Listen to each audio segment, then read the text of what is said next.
It's Wollulop and Geelong on Grandstand AFL. Great you could join us here at Perth Stadium. The teams heading to their respective positions after Geelong. They won the toss and elected fittingly in Sir Doug Nicholls' round, one of the greatest of all time, to head to the Polly Farmer, the Graham Farmer Freeway end of Perth Stadium. And so nice to see the number 5 out there again for Geelong in this particular game, worn by so many of their greats, including Polly Farmer. Now on the back of Jeremy Cameron. Chance for the Dockers to go 5-5 if they can win this. They've won their past 2. The Cats coming off the back of a loss to Richmond. Will the reigning premier respond? Clint Wilton alongside our experts Sharad Wellingham and Shane Woden to get us started. Here's Dave Lindsay. Brilliant sunshine on a Saturday afternoon in Perth.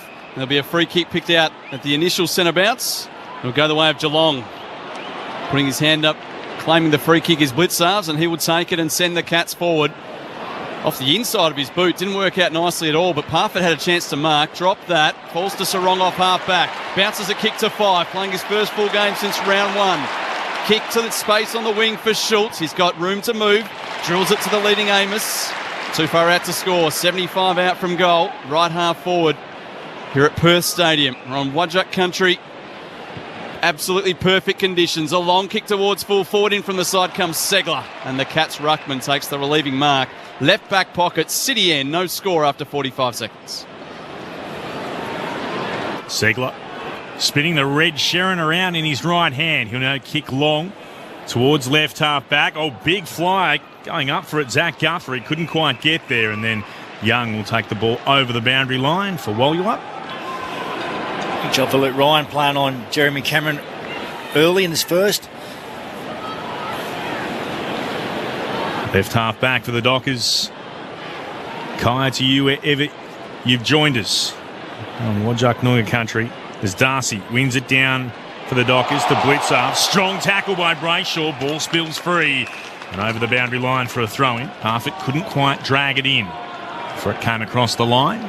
Down to the right of our broadcast position, Bridget Lacey, the other member of our team, on the boundary. We'll head to her in just a moment, but it does look like ideal conditions for footy on this Saturday afternoon. Segler wins it for the Cats, comes out in the direction of Young, crashes into Parfitt, ball ricochets away again and through the Dockers interchange gates for a throw-in. Bridget, what's it like downstairs? Welcome to you. Perfect for Saturday afternoon footy, Clint. Great to be here. 23 degrees, blue skies, a slight breeze, if anything, favouring the City end. You mentioned the red Sherrin earlier, Clint. The first time this year we've had a red Sherrin in use at Perth Stadium, taken till round 10. A couple of twilight games earlier in the season, but the yellow footy in operation on that occasion. Fremantle through a chain of hand passes. Work it down the boundary line towards 5. Tries to fend off, and he might have copped his opponent high. No, he'll get the free kick for a high tackle. It looked as though his left hand took the chin of Atkins, but Atkins's tackle was deemed high. Plays on with a quick hand pass. Inside to Young. Long with the left boot towards full forward. Jackson's been in outstanding form the last fortnight. Can't take the mark this time. The Cats clear. A quick kick falls for Atkins. Left half back for Geelong, wearing their white away Indigenous jumper today. Fremantle in the traditional purple colours for their Indigenous jumper, designed by Alex Pearce, the captain, and also Carly Gray, sister of former Docker Brady Gray. Cats have made a mess of things here. A little short pass goes astray. Jackson applies a good tackle. Ball up front edge of the centre square. Still looking for the game's first score, 3 minutes in. Guthrie set a real task for Collar Jasney there. Was lucky not to give away the ball to Fremantle from the restart. Fife wins it, gets a hand pass out to Aish, goes back to Young, kicks Wollulop high into the right forward pocket. Cats have the numbers, strong though. Tracy couldn't take the mark, spill down to Tui for the Cats. Great run-down tackle. Holmes thought he was away. Wonderful tackle from Switkowski. Ball jarred free though. Ricochets around on the commentary wing and will come to Stengel. Originally off Aish. Stengel kicks the Cats towards left half forward. Cameron can't take it cleanly first time. Ryan was there, might have been taken high. Battles again, tries to drag it in and then work it out the side. Pressure comes. Jack Henry was in there as well. So too Brian Myers. Ball up the call.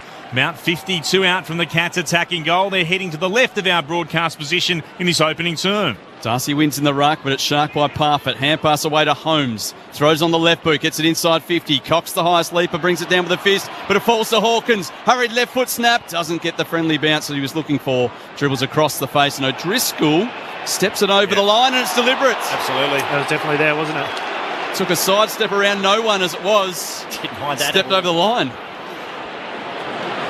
Now Isaac Smith, 4-time premiership player, left footer, in a good position in the right forward pocket. Got some space to step out to his left and hook this one back. He bends it around the corner for the game's first goal. Classy finish for last year's Norm Smith medalist. And Geelong have the first goal of the match. It's taken 4.5 minutes here at Perth Stadium. The Cats won straight. Wallup yet to score. Sharad Willingham and Shane Woden's your expert here on ABC Grandstand.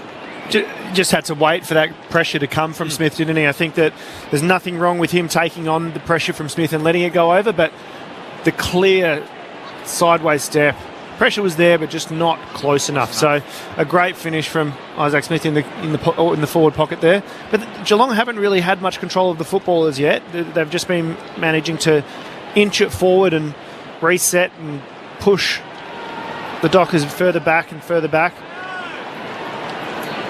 Have to disguise it a little bit better than that, Nathan O'Driscoll. Fair enough if the player's right with you. Just take the tackle. That's right, and then work your way over the line. Free kick was certainly there, and the Cats will get the clearance again. Bruin bobbles a kick towards centre-half forward. Dockers had numbers there, and Clark, though, was having to affect the tackle, and he brought Simpson to ground right at the top of the 50-metre arc, attacking wise for Geelong.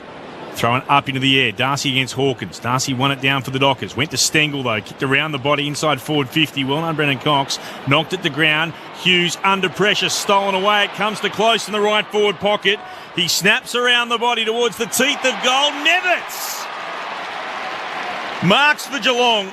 The 20-year-old in just his 7th game should be able to go back and kick his 2nd goal in AFL football. Great work by Jack Henry.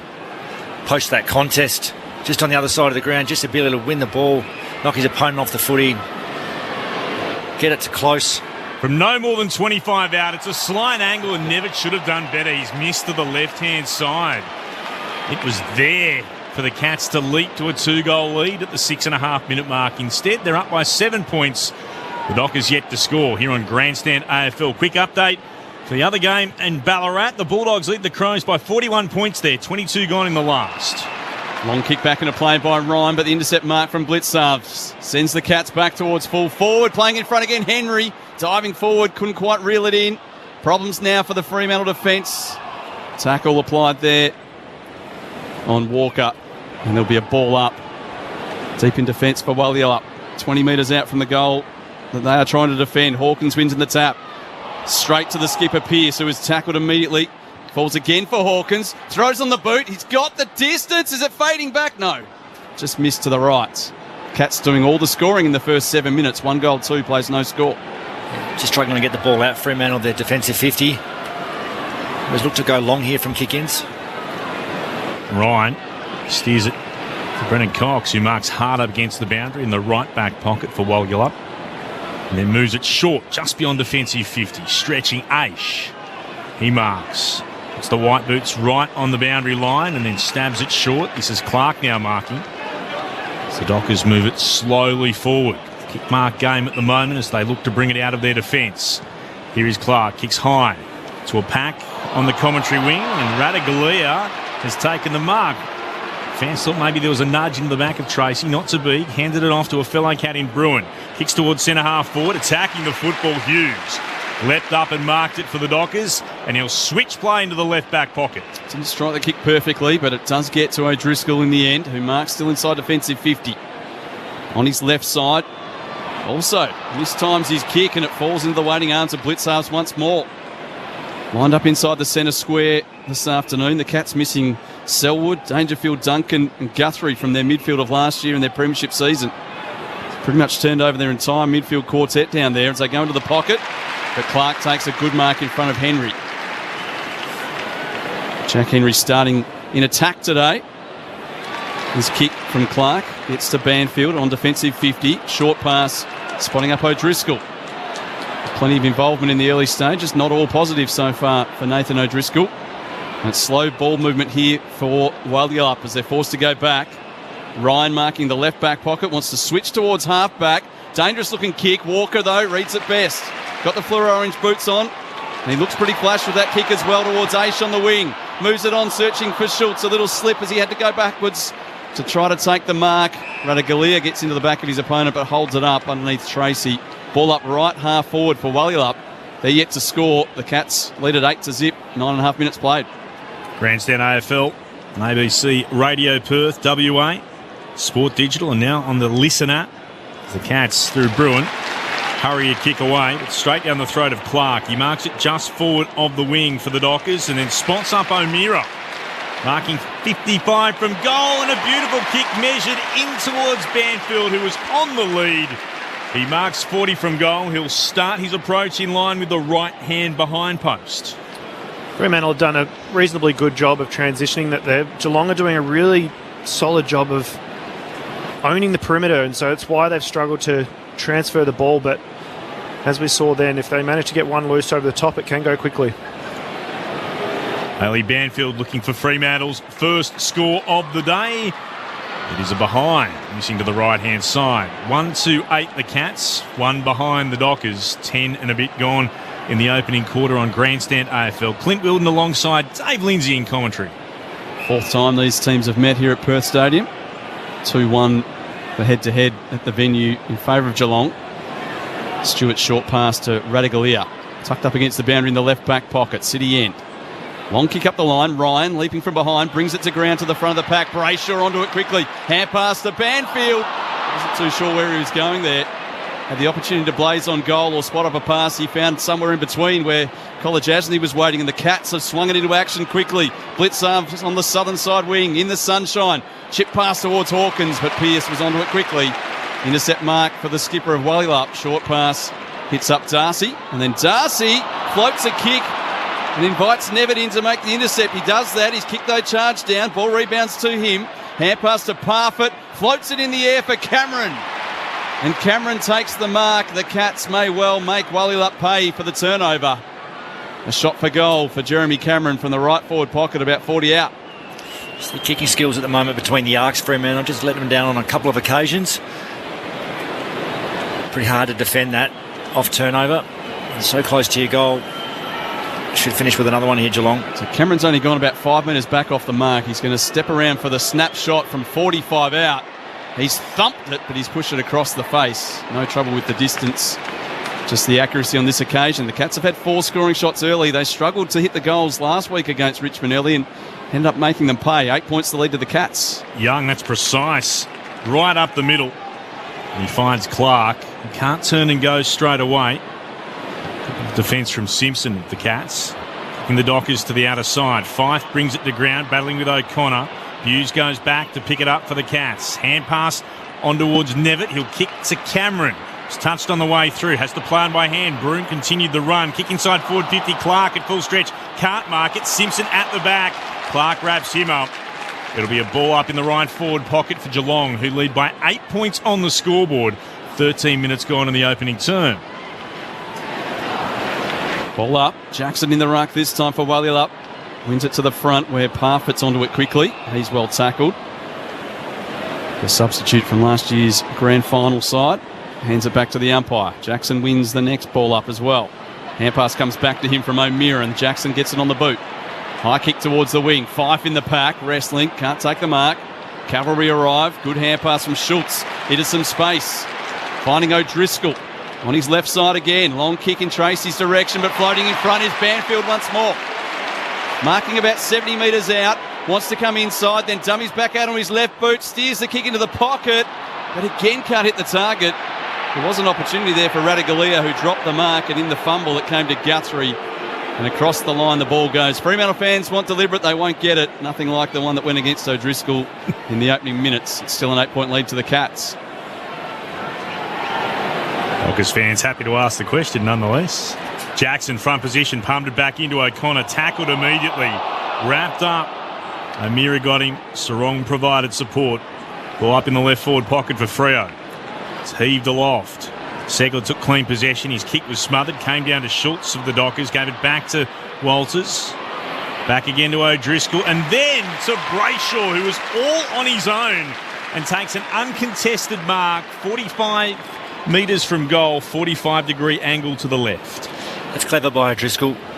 Probably been on the pump a little bit early with his first few touches. Some costly errors, but then just to have the poise and composure to find Brayshaw in the corridor to get the shot on goal. Brayshaw's kick is perfect off the boot. He's back in a big way for the Fremantle Dockers. 7th major of the season. Wallylup's first of the game, and they close to within 2 points of Geelong. The Cats are 139, the Dockers 117, 14 and a half gone in the opening term at Perth Stadium. It is all over at Ballarat. The Bulldogs big winners over the Crows, 11-19-85 to Adelaide, 5-10-40. The Bulldogs by 45 points.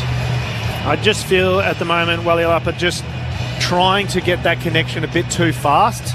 They need to find that happy medium, and so that one, it was a nice composed possession, as you said, by O'Driscoll on his right foot. You can tell just the possessions from Banfield, they're trying to get it in there really quickly. If they have a little bit more patience, it could work out better. So a goal either way to start this afternoon's proceedings. Back in the middle, Aish with the hand pass out the back door. Trying to connect with Brayshaw. He was shoved off the footy. The Cats win it out the front. The kick comes from Bruin towards full forward. Cox knocks it away from his opponent, but it falls to Stengel. A little fumble. Did he keep it in? I think he did initially, but then once throwing it on the boot, ran out of room and kicked it out of bounds on the full. Free kick goes the way of Wallylap in the right back pocket to be taken by Ryan. Luke Ryan surveys all the options and decides that safety is the best of all those possibilities. Kicking for distance. Jackson on the end of it. Collects the ground ball. A hand pass away to Switkowski. Puts it into some space for the speedster Frederick, who can run and carry with a bounce and then chip it. A good long kick towards full forward, and Amos hangs on to a wonderful mark. Just had a little bit of space between a couple of Cats. The kick from Frederick was outstanding, and Amos marking right alongside the right hand behind post. Good position for the left footer. That's the placing of that kick between two defenders. It's a great catch by the young man. Showed some real poise there. Good transition from Fremantle. Steps out on the left, hooks it around, and Wallylap have got a couple. They take the lead for the first time this afternoon, and they've settled nicely into this contest. 16 and a half minutes gone here at Perth Stadium. It's the Dockers 2-1-13, the Cats 1-3-9 on Grandstand AFL. It really was pinpoint accuracy, wasn't it? It was one of those ones that you just kind of see Tom Brady throw. It was that tight. I think the hands from Amos, they were just incredible. Nice, strong overhead mark with lots of pressure, and to go back and slot it. And I haven't had too many inside 50s to start with, but they've made the most of them when they've gone in. At the moment, Geelong have had it in there 10 times for their 4 scoring shots and 7 for 3 scoring shots. So they'll be happy with the return on inside 50s at the moment. Good speed off the back of the contest by Switkowski and Frederick. 19-year-old with an enormous future, Jai Amos, as Darcy wins it down in the middle. Chance for the Cats. Holmes got a kick away despite the pressure of Brayshaw. Wasn't quite where he wanted it to go. Spurted out towards the commentary wing. Picked up here by Atkins. Tackled strongly by O'Meara. And Driscoll in there as well. Will ball it up right beneath our broadcast position. Darcy with the more telling tap for the Dockers. Came down to Atkins. Got a hand pass out to Parfitt. Tried to hand pass it forward. Wanted Simpson. O'Driscoll got there first. Was able to see this with a little bit more subtlety over the line for a boundary throw in right beneath our broadcast position. Ball will be put back into play. 2-1-13 while you're up 1-3-9 Geelong. 18 gone in the opening term. Grandstand AFL. Cats kicked 2-7 against Richmond in the first quarter last week. 3 more scoring shots than their opponents, but they trailed by 3 goals at quarter time, and they've set up similar here as well, wasting a few, but they'll go forward to Stengel. Probably too far out to score. Man on the mark, standing right on the 50. And Stengel winds up on the right, sets it out towards the pocket. He's got a bit of a target in Henry, who leaks and can't take it. Aish did enough to spoil. Loose footy. Pearce gets back first, up against the behind post and the boundary line. They've disguised this one better as well.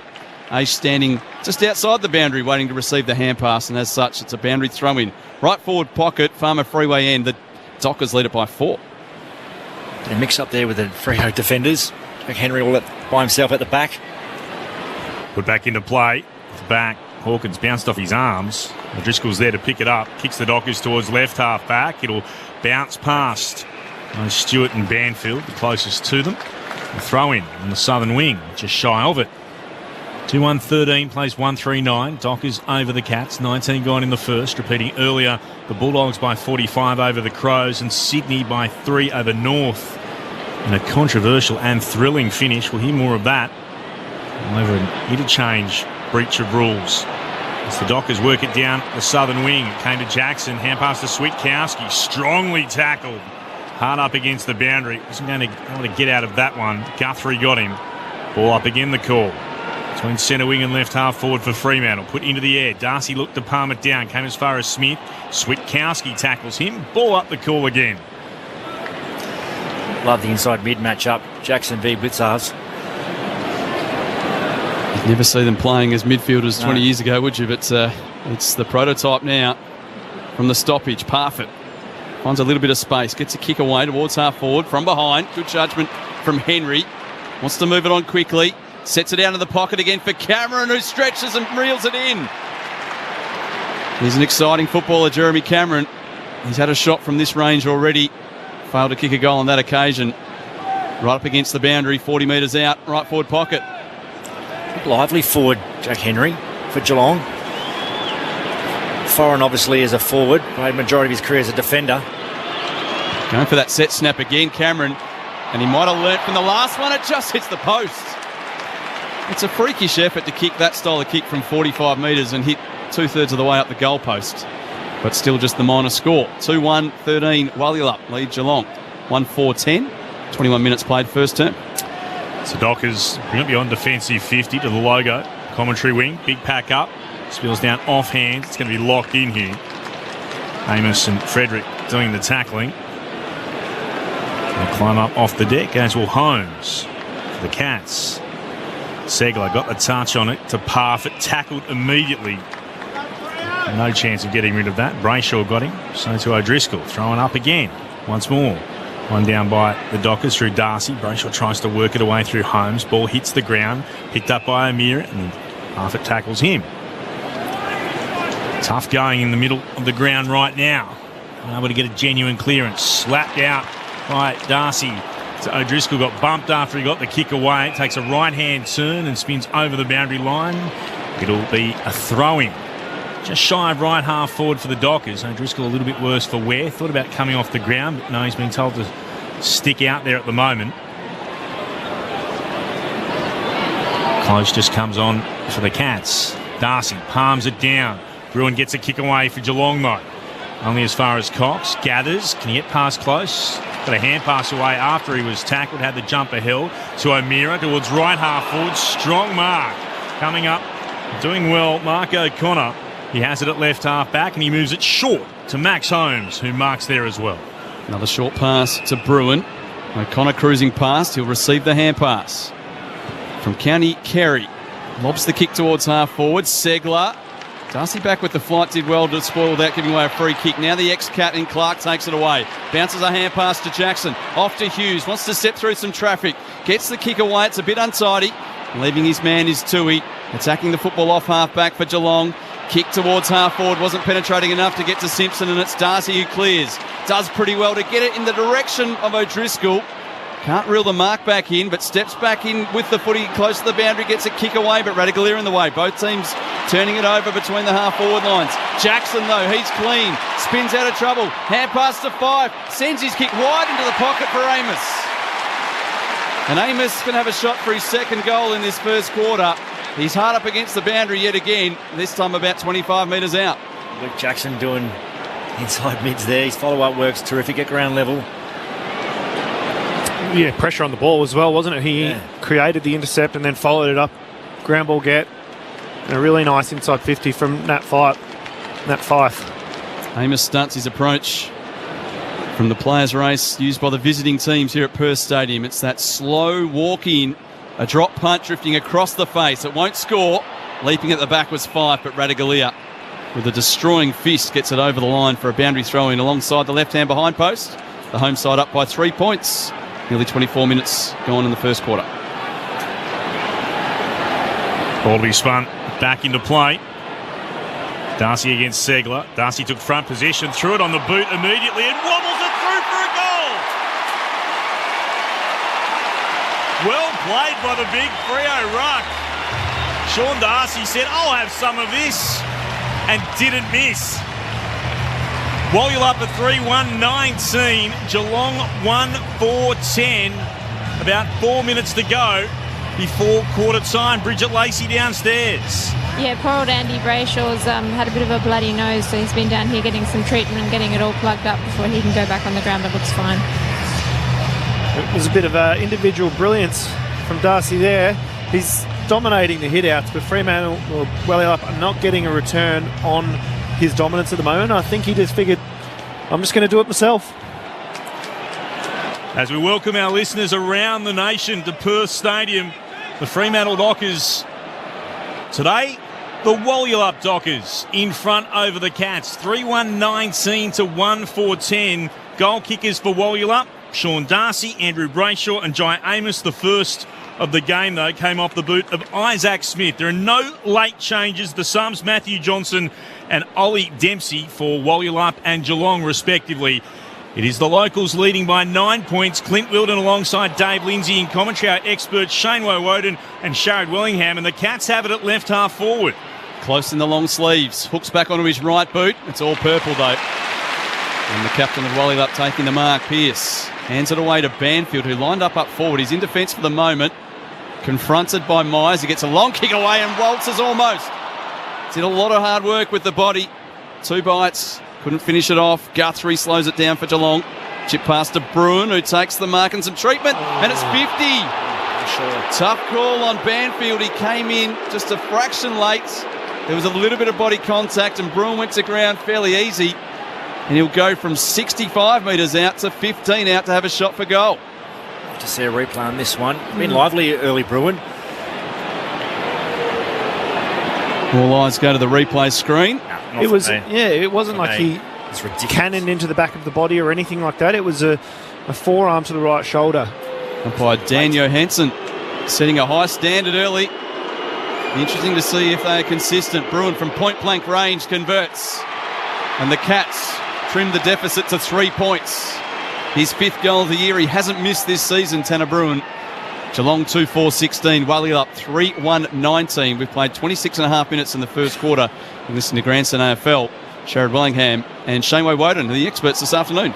Definitely want to, get rid of the cannoning into the back of somebody, but that is a forearm to the right shoulder, isn't it? Yep. And Wasn't even late. Just trying to disrupt the contest, Banfield, and not much in that from mine. Lucky break for Geelong. Quick response from Sean Darcy's brilliance. It was a short throw in that one for Sean Darcy. The goal beforehand it was. He read it, decided he'd have a go. Bruin responds as Jackson does the ruck work this time and wins it down. Sarong to O'Meara, kicks the Dockers inside forward 50 and Frederick is up, taking a fine mark in the pack. Surrounded by players. Jai Amos took a beauty earlier, and this one just as good. Flew, had Cats on either side of him, and one coming towards him as well. And he marks in line with the right hand behind post. He'll go back and kick from 45 out. Beautiful ruck work from great connection. Jackson there, wasn't it? Yeah. We don't see it too often, them going over the top of the opposing ruck, but it definitely helped them come out the front. Frederick with the orange boots. The kick was poor, missing to the right-hand side. Key forward, Frederick. Just come with the footy, crash the pack. Good clunk. Didn't convert. 3-2-20 Wallula. 2-4-16 the Cats. 28 gone in the first. Tui back into play with a bounce and a long kick to Nevitt. Couldn't take the mark, but the arms were chopped. That's the reason the mark was dropped according to the umpire. So the blonde cat has the free kick on the wing. Steers the kick inside to the first goal kicker of the game in Smith. And now pretty much everyone on the ground ahead of Isaac Smith. 4-time premiership player. 3 at the Hawks, 1 at the Cats. A long kick towards half forward. Cameron engages early in from the side. Comes Blitzarves waiting down Hawkins. Kicks to a one-on-one. Back with the flight. Banfield, did he interfere? Free kick. High contact. Stengel was the cat on the end of it. There were 2 Dockers closing in quickly. And the umpire says they made high contact and Stengel will have a shot from directly in front. I thought the front on contact. Possibly take your pick. Mate, There might have been chopping the arm. The arm, I reckon, behind. He Walker. assessed that well, Tom Hawkins. Yep, had the option of Cameron running past and decided to put it to a deep one-on-one. Stengel, the All-Australian from last year, returning from an arm injury. Back in, gather round. 25 out, directly in front. And he puts the Cats in front.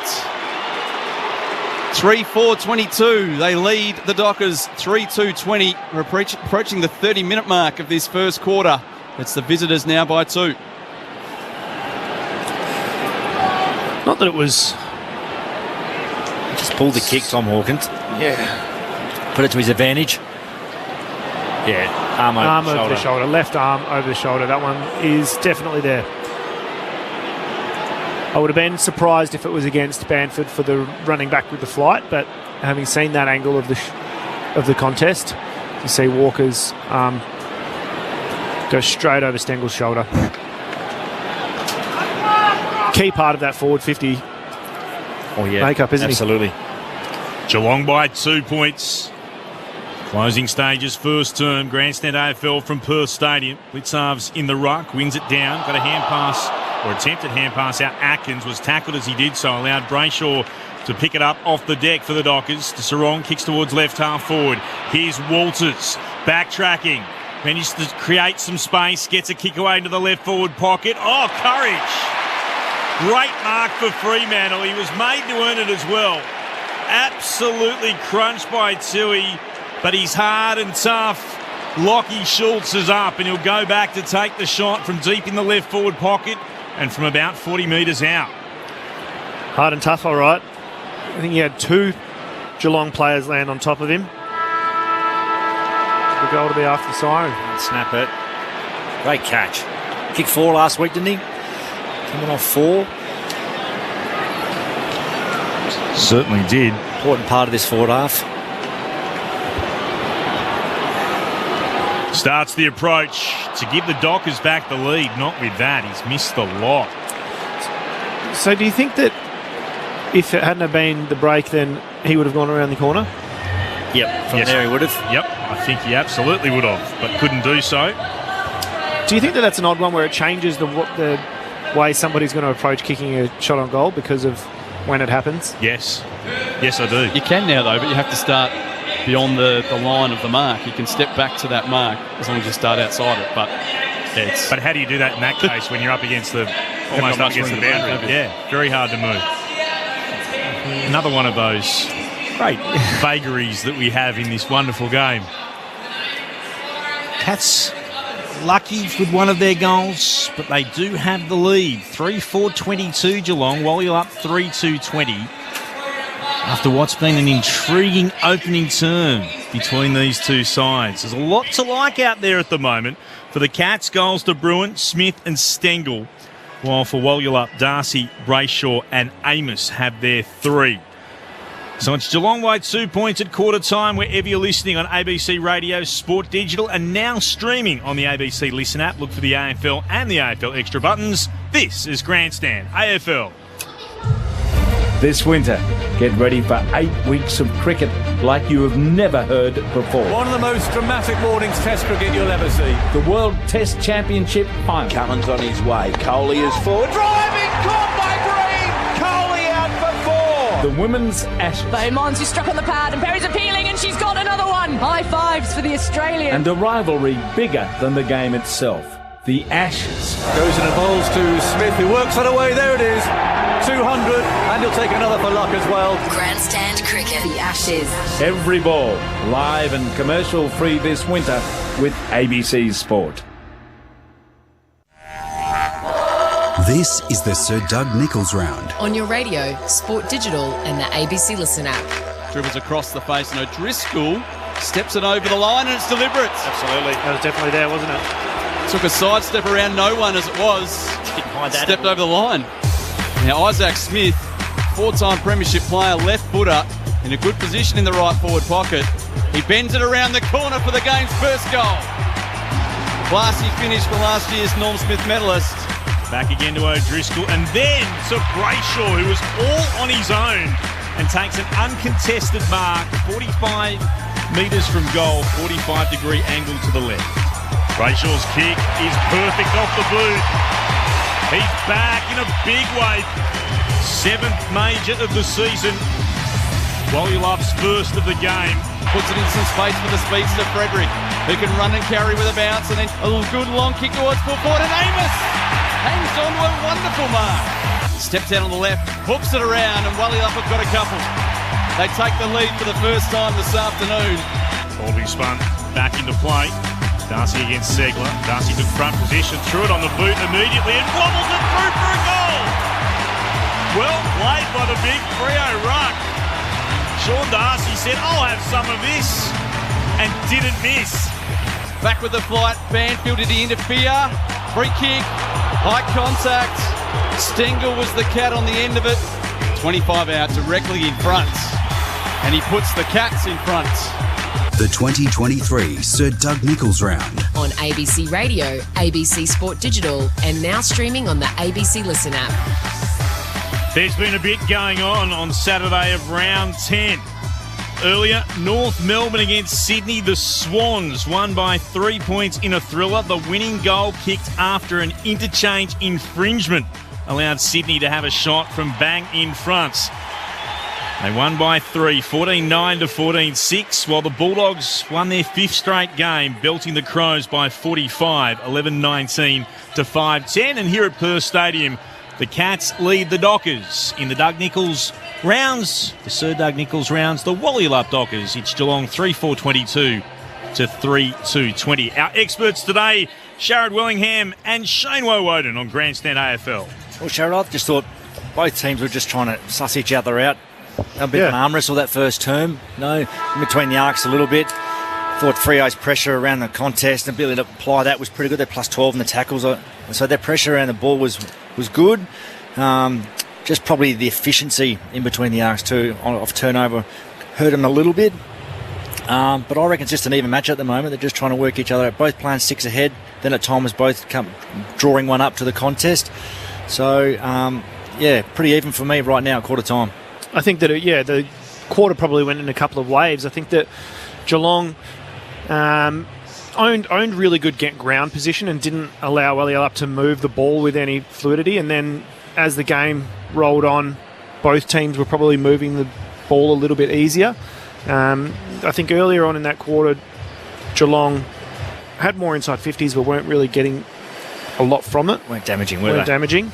Whereas on the other side of the coin, Wallylove, when they went in, were pretty efficient when they did manage to get it in there. But I think that Geelong did a good job of not really letting them transition from that half forward to that inside 50.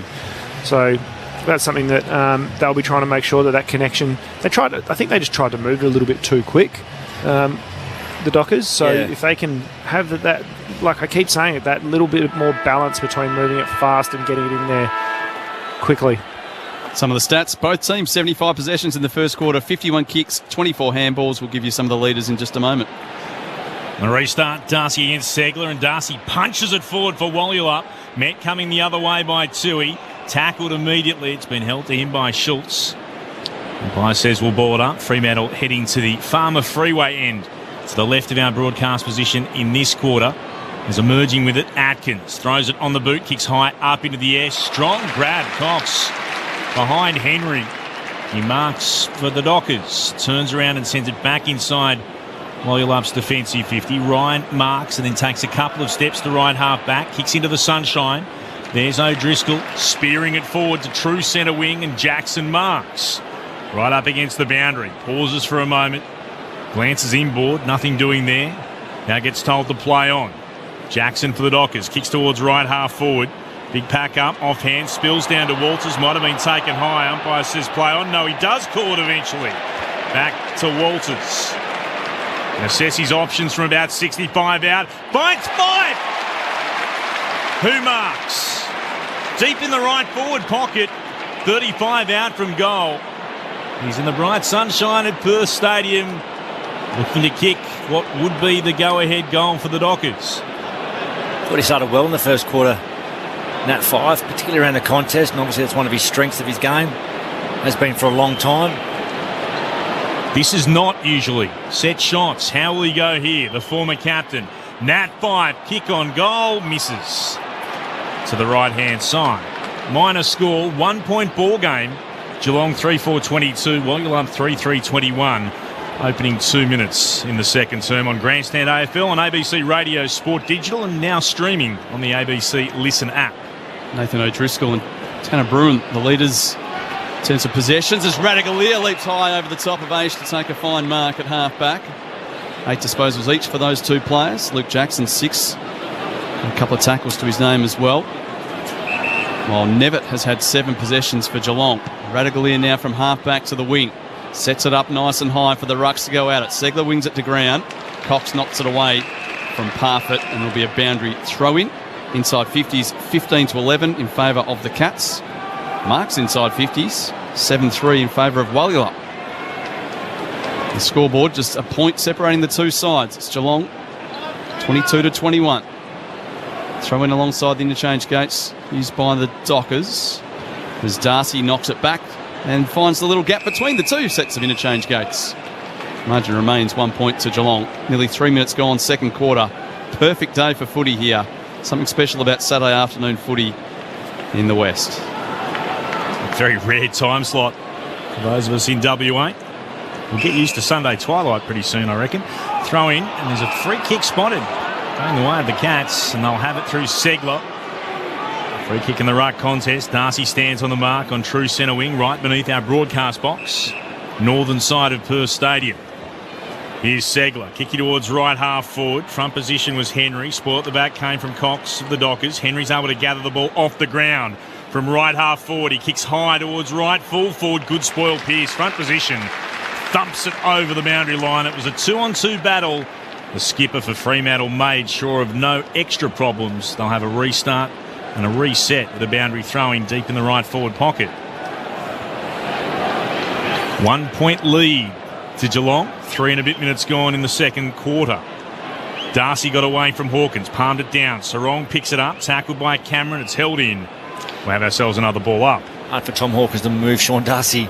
Yeah, we see him so often do that against opposition rucks, but they go at it this time. Brayshaw with a quick soccer kick, but it'll go straight to Smith, who marks 49 metres out from goal. And we know what sort of a kick he can be, whether on the run or set shot. It's always the challenge from a defensive team trying to... We've got someone who's trying to disrupt the game at the moment. So we'll get a bit of a delay here as the security take care of him. Isaac Smith's put the ball on the ground. He might need to give the ball back to the umpire now.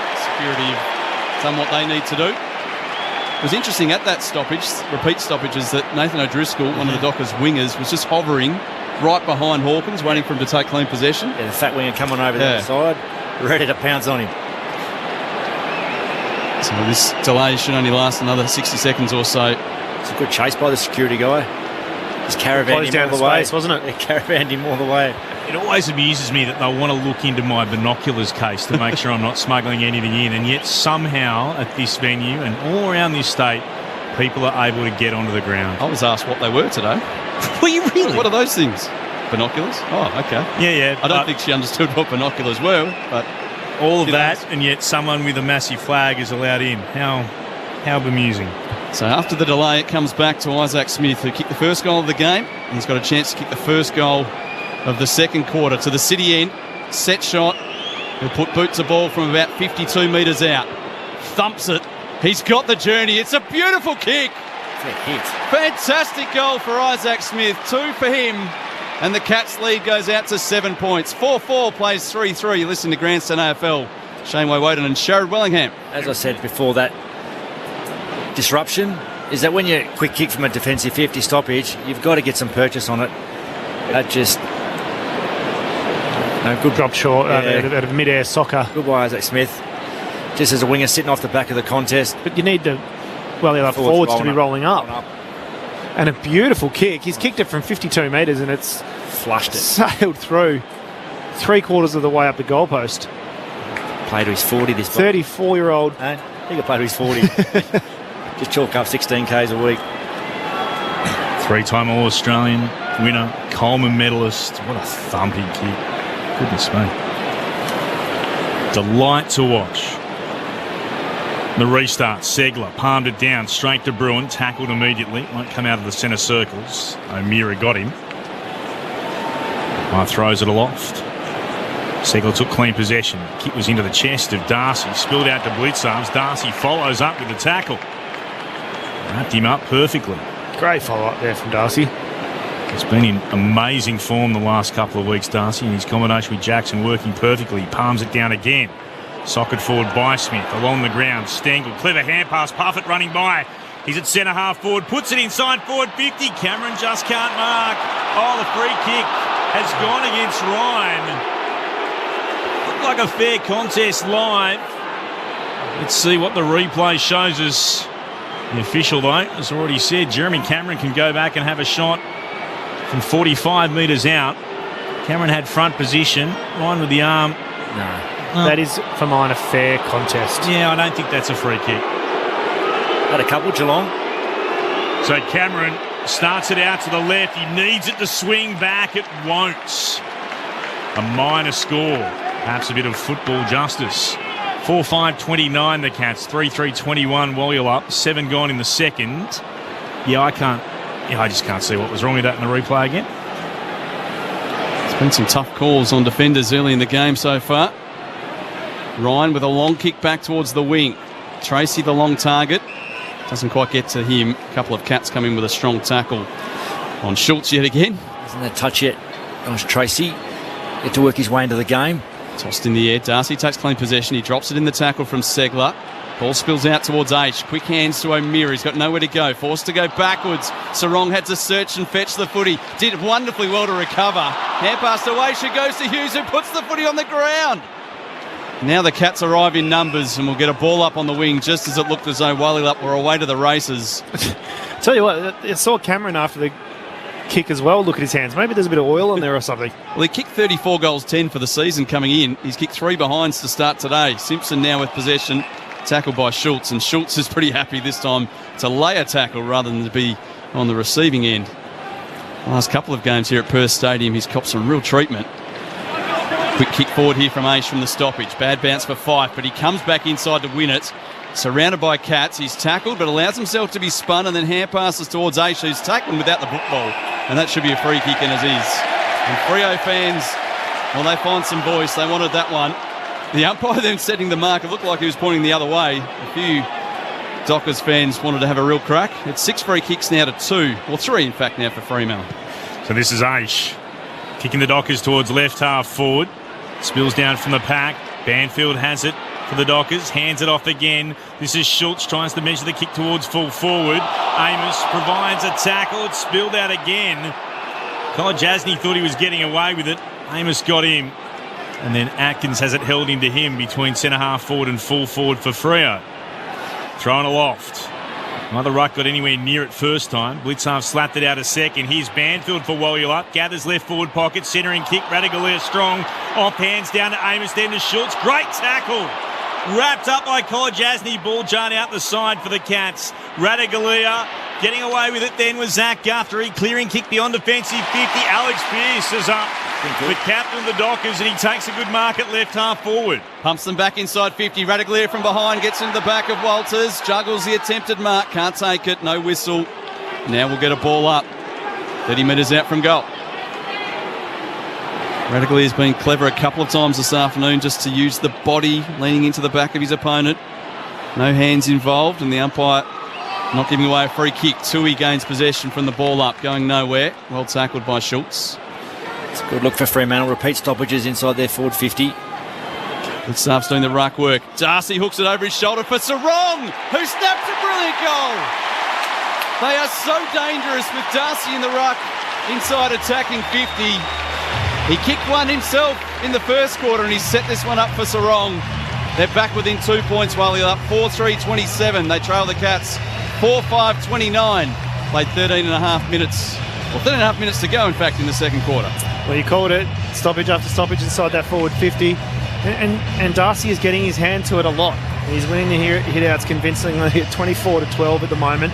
And so that little bit of brilliance from Sarong, so quick hand to foot, wasn't it? Lightning. It was like as if he didn't really control it, just guided it, still all in the one motion. Surprised Geelong left that lane open for him behind the ruckman there. Very dangerous corridor there, wasn't it?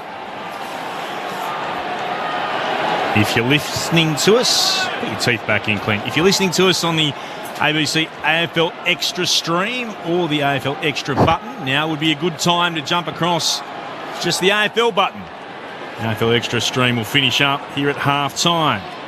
On the restart, the Cats try to drive it forward.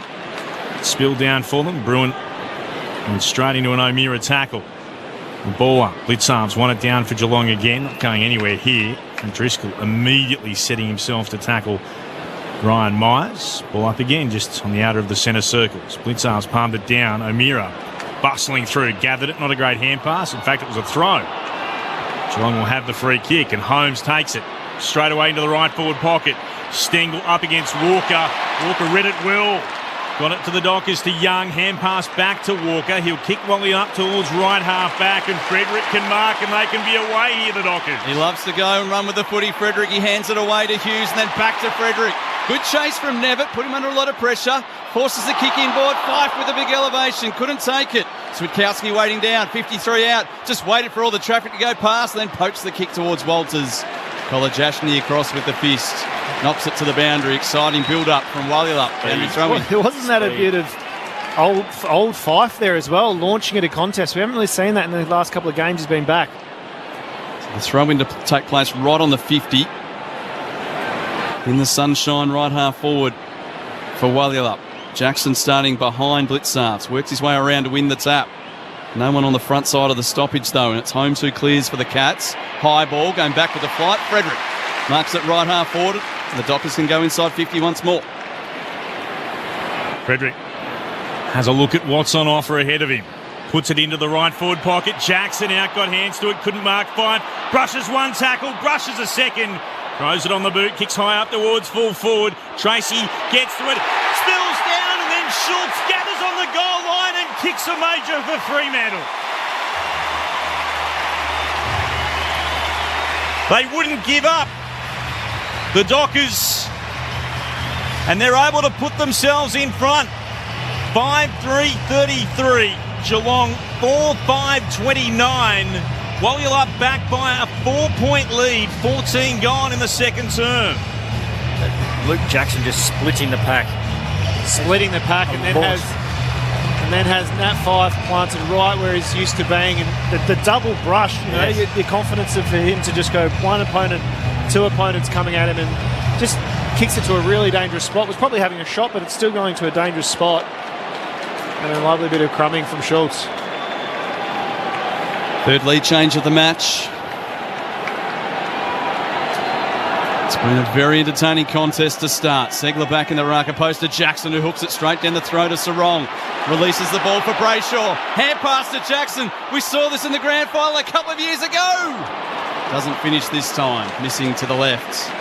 And a behind, but Jackson, he's really lifted his game the last couple of weeks. He's in good form again here this afternoon. His side lead by 5 points. Cats work it around the right back pocket. And Stewart to Kolajashny, now in the hands of O'Connor. Boots cross to the defensive 50. Kicks towards the commentary wing.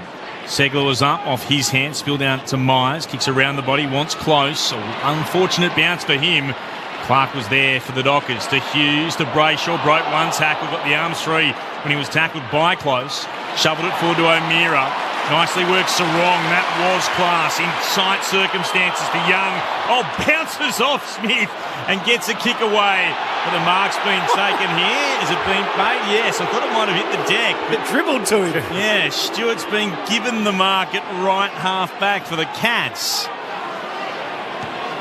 He'll play it short and looks for Cameron and was able to dispose of his opponent. O'Driscoll certainly has the height and the weight advantage at this point of O'Driscoll's career. Ragdolled him. Cameron moving it forward. That's a clever kick around the body to Isaac Smith. Plays on by hand. Chance for Myers. Works it on to Bruin. Short hand pass or short pass inside forward 50. It comes the way of the Dockers again. Hughes through Clark. Now Switkowski there away. From centre half back it comes from Ryan. He kicks to the southern wing. Tracy's out after it. Can't quite get there before it's over in the bright sunshine on the southern wing for a boundary throw-in. Wallilup 5-4-34. Geelong 4-5-29. 16.5 gone in the second term. Grandstand AFL from Perth Stadium. Clint Wilden alongside Dave Lindsay in commentary. Fremantle plus 24 disposals this quarter. The sides were locked together at quarter time in total disposals, but the Dockers lead it now by 24. And need another stoppage to separate them from the boundary throw-in. Umpire comes in quickly, tosses it in the air. Jackson just edged out by Segler. Nevitt at ground level. Hurried kick. Simpson controlled it nicely. Hands it away to Segler. That doesn't go 15 as Hughes intercepts the footy and then hand passes to Brayshaw. Back to Hughes on the bounce. He'll come inside with a hand pass to O'Meara. Another one to Jackson. His hand pass is well gathered by Young. Gets onto his left boot. Kicks long into the pocket. Walters. Oh, wonderful spoil. Kolajasny. That left fist got there in the nick of time. Boundary throw in left forward pocket. Farmer Freeway end. That was good defence by Kolajasny. Up and about from the contest at the moment, Fremantle, and from stoppage. Ball spun back in. Jackson, just the fingertip touch down to Atkins though of the Cats, and he's wrapped up.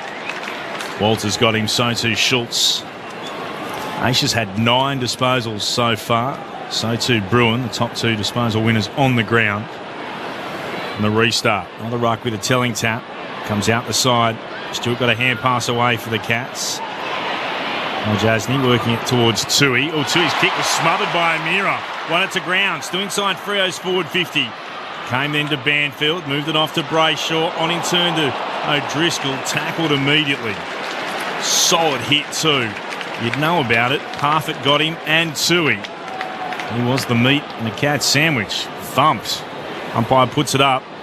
Segler took clean possession. Threw it on the boot. Didn't get any real distance. Aish underneath it, tried to shovel it back inside forward 50.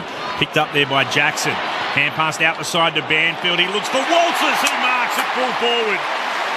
That was absolute class. Banfield didn't blaze away, knew to centre it, and Michael Walters, who so often delivers for the Dockers, can go back and have a shot from no more than 30 out. It was almost like he was on the receiving end of one of his inside 50s, wasn't it? It was beautiful left foot across the body that we have seen from Sonny Walters for so many years, and just drew him to the kick, didn't he? Caught them both napping. He just the first one to react. 5 times the Dockers' leading goal kicker, Michael Walters. The crowd will tell the story, and he'll celebrate with his teammates as Wallylup lead by 11 points. 6-4-40 to Geelong, 4-5-29 at the 19-minute mark of the second term on Grandstand AFL here at Perth Stadium. Our experts Sharad Wellingham and Shane Wowoden. Well done by James Hayes in this contest. A couple of efforts just to keep the ball in there, and they just find good balance around the contest method at the moment, Fremantle. Just to have numbers on the outside to flick it out to, which then gives the kicker time and space to be able to go and be creative and find their targets. They look a little bit more dynamic and aggressive in the midfield as well this quarter. I feel like they're almost taking it to another couple of levels compared to the start of the game. They'll get a 6-6-6 warning here as Luke Jackson found himself in the midfield as the 5th of the midfielders. Can't have that many in there. He's jogged forward now, and Darcy wins in the ruck. Sarong and Atkins go at it. A couple of hard nuts there. Brayshaw helps out. Hand pass away. O'Meara with some space to run. Kicks to full forward. Tracy wrestling. Brings it to ground. No crummers there at this stage though. In from the side comes O'Connor. Awkward looking kick. Has Nevitt really stretching for the footy, and Frederick closes down his space. Knocks him and the football across the line. Boundary throw in about 45 out right forward pocket. Farmer Freeway end. Dockers by 11 points.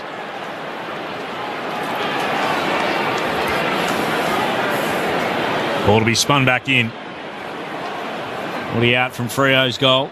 Put back in as far as Darcy's lovely take. Hand pass was clever too. Switkowski with the centering kick. And after it, Tracy tried to tap it away or back in the direction of Switkowski. Wonderful goal. From deep in the right forward pocket. He was involved in the build-up and then took a step to his left with a snap to finish it. Sam Switkowski becomes Fremantle's 7th goal kicker. 7-4-46. All single goal kickers for the Dockers. Wally up is 7-4-46. The Cats are 4-5-29. 22 gone in the second term on Grandstand AFL. Just good team play, wasn't it? Really taking the aggressive route on the outside of the stoppage. Nice centering kick, and there's no stat for it, but Tracy's attack on the footy and then a knockout to back where Switkowski was. Beautiful finish. I don't see too many players that bring energy like he does to a team. Absolutely. Whether it's in the middle when he goes up there and has an impact, yeah. it's momentum changing. He makes things happen. Hard to believe Josh Tracy doesn't have a disposal yet. No, still. But he's had an impact up forward. There's no doubt the coaching staff will be pleased with his efforts so far. And they'll go forward again here, Wally up. Brayshaw towards the wing. Frederick. The crowd lifts with him as he accelerates into the footy. Marking and then kicks in the Tracy direction. Radaglia knocks it away from him. Crowd want a free kick for in the back. They won't get it. Tracy quickly back to his feet. Jogs back inside 50. Boundary throw in between wing and half forward. He's not a good defender who's been in good form this year, Radaglia. Josh Tracy. So he's going to have a tough day at the office. And it's good that he hasn't been beaten. No. He hasn't lost contest, which is for mine a big tick. Love how he attacks the footy. Segler works his way in front of Darcy. Taps it down with the left. Sarong onto it first, though. Hand pass back to Clark. They're losing ground here while you're up. Back to Sarong. Kick inside was good. Found Brayshaw on the bounce. Hand pass away to O'Meara. Lobs the kick over a couple of Cats and finds Frederick. Front edge of the centre square. Wants to switch. He's got Ryan on our broadcast side wing. Defence has to shift all the way across now. Ryan decides to go straight up the middle. Long kick. Jackson got to run and a leap at this. Can't quite get to it with Kolajasny making the spoil again. Schultz applies a good tackle. Ball up left forward pocket. 17 points, the biggest lead of the game in favour of Walyalup. Inside their forward 50 again, the Dockers. Whoop it off. Darcy palmed it straight down, but only as far as Simpson. Kicks the Cats towards right half back. Young flies, got hands to it, couldn't mark. It's built up, he gathered it again, was taken high by Holmes. He gets the free kick. Much to the joy of the Dockers fans who feel they've been a bit hard done by with free kicks so far today. Short pass from Young to Aish. Puts it back towards full forward. Jackson couldn't get there. Guthrie did well. Got in front, won it to ground. O'Connor picks it up. Jackson tackles him. Another ball up inside the Dockers forward 50. Inside 50s. The moment 10-4 in this quarter for the Walyalup Dockers. Darcy and Jackson around this footy. Darcy wins it down. Nevitt onto it. High kick. Doesn't clear the area. It'll be contest at half forward. Cameron keeps his feet while Hughes goes to ground. And now Cameron, a sweeping hand pass over the top for Close. About to be caught by Ryan. Gets the handball inside to Simpson. Back to Holmes. Then he lobs one over the top for Cameron to run onto it. On his wrong side, but he manages to somehow get to his left boot and just puts it into some space for Hawkins to run on to take the mark. He's around 100 metres. Jeremy Cameron. And Hawkins didn't lead, did he? He stood there and waited for the kick. And now Hawkins on the end of it. It's good footy. Really good. Experience from Cameron there. From about 40 to 45 metres out, right half forward, Tom Hawkins will aim this at the left goal post and look to fade it back. The Dockers with the last 4 goals of the game, and Hawkins actually swings it the other way. He's pulled out the outswinger and he's kicked the goal. Desperately needed. The Cats are 5-5-35. The Dockers 7-4-46. The margin 11 points at the 25-minute mark of the second quarter. You're listening to Grandstand AFL. They need that one, Geelong, as an understatement, really, because Freo have dominated this quarter in all areas of the game, both inside the contest. They're +9 in the contested footy and +27 uncontested. So the ability to win the ball on the outside and they're getting the footy on the outside, which has been really impressive by Fremantle, but good response by Geelong. Take the footy to full length and convert. You're right, Dave. A little outy, wasn't it?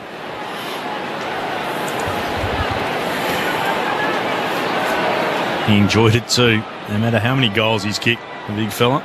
759 with that. Bounce of the football. Darcy palmed it down. The Dockers will win it away. Throw Mira kicks inside forward 50. Jackson was there. Radaglia got in front. Spilled out to Tui. Hand pass to O'Connor for the Cats. From the left back pocket, he'll kick towards the southern wing. Walker in front. Marks, turns. plays on into the right forward pocket. Walters stretches, can't mark, can regather, will snap around the body, can't get it past Hughes. Last man back, standing in front of the goal line. He marks in the goal square for Geelong, and then he points out that Fife might have been a little bit close. Yeah, Fife couldn't hear him. So but he wasn't outside that 9 metre zone. No, the protected area. So Hughes brings it up the middle quickly to Stewart, who heads towards left half forward, and O'Connor marks and plays on by hand. Finding Guthrie at left half forward, high kick, close at the back, gets into the back of his opponent, opens it up for Hawkins, goes with the soccer kick. It was behind Smith, who threw his left leg at it, couldn't make contact. Young does well, hand pass to Walker, his kick smothered, comes back to Aish, hand pass back to Clark on the behind line. Standing up in the tackle of Isaac Smith, he's able to backpedal and walk it through for a rushed behind. 10 points now, the lead for Walyalup, approaching half-time. Again, if you're listening to us on ABC Listen on the AFL Extra button, flick across to the AFL button. The next stop for the AFL Extra button will be the Q Clash. That's at 7:06 Eastern. This game, make sure you flick across to the AFL button on the ABC Listen app. Everybody else on ABC Radio around the nation and ABC Sport Digital, go nowhere as we bring you the rest of this game between Walyalup and Geelong. Sarong comes down the commentary wing. Marking for the Dockers is Aish. Pauses for a moment as Brayshaw runs by and then kicks in the kick goes forward but not past Holmes. Ricocheted off his hands and down towards Banfield, who's tackled by Radagalair on one side and Bruin on the other. Ball up the decision on the northern wing, right beneath our broadcast position. Up into the air it goes. Darcy almost took it away. Spilled out the back. Pushed forward by O'Meara. Lovely hand pass. Schultz releases Brayshaw. Kicks inside the attacking 52. He did well. Good mark between fullback and centre half back for the Cats. And he'll put it out to left half back. And there's a free kick and 50 here as well. It's Nat Fife again, not standing still on the mark. That's a little bit rusty.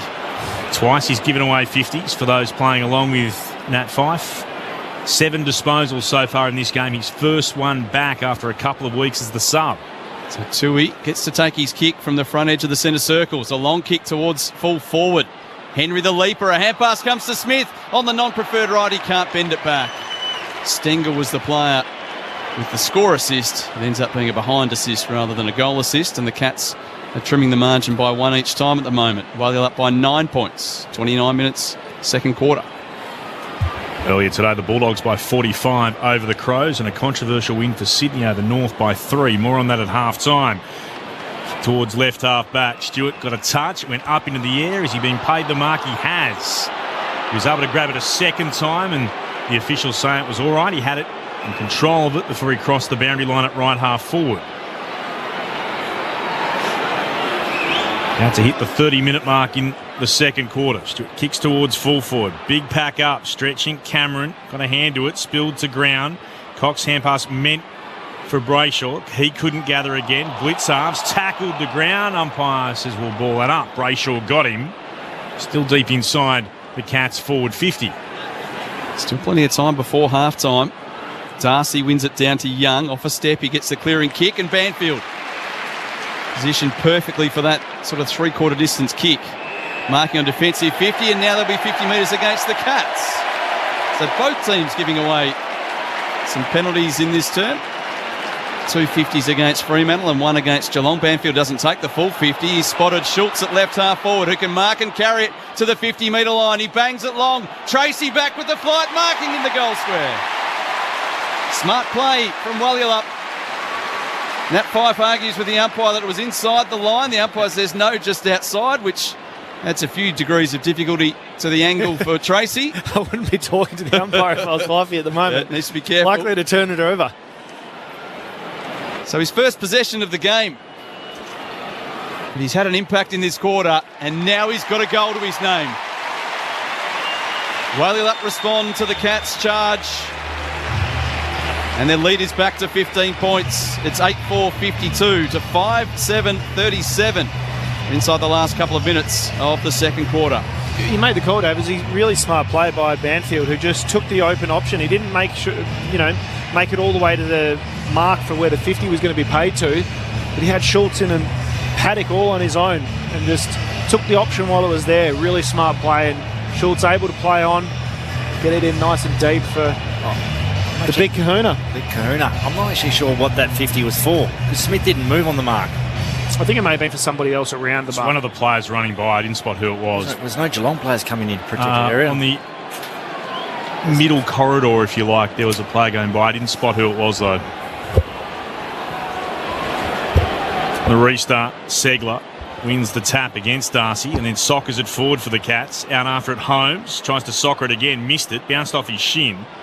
Picking it up off the deck was Bruin, though. Kept it for the Cats, and then his hand pass forward intercepted by Walker. And he's tackled at centre half back. Umpire says no, we'll be balling this one up. Blitzarv's front position, palmed down at the back though by Darcy. Straight to Sarong, threw it on the boot, kicked into the middle of the ground. Coming forward, Segler, couldn't mark, spilled out to Buse.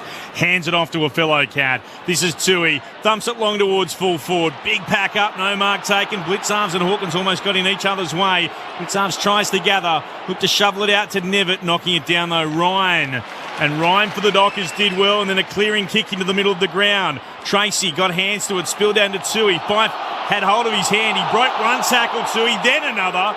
Played on by hand forward. Zach Guthrie tried to tap it to his own advantage. Ended up in the hands of Nevitt. Kicks inside forward 50. Cox was there, couldn't control it. Hawkins met it. Hand pass to Stengel. Stengel, lovely play. Showed a little bit of candy at the top of the goal square and then ran it along the ground for a major.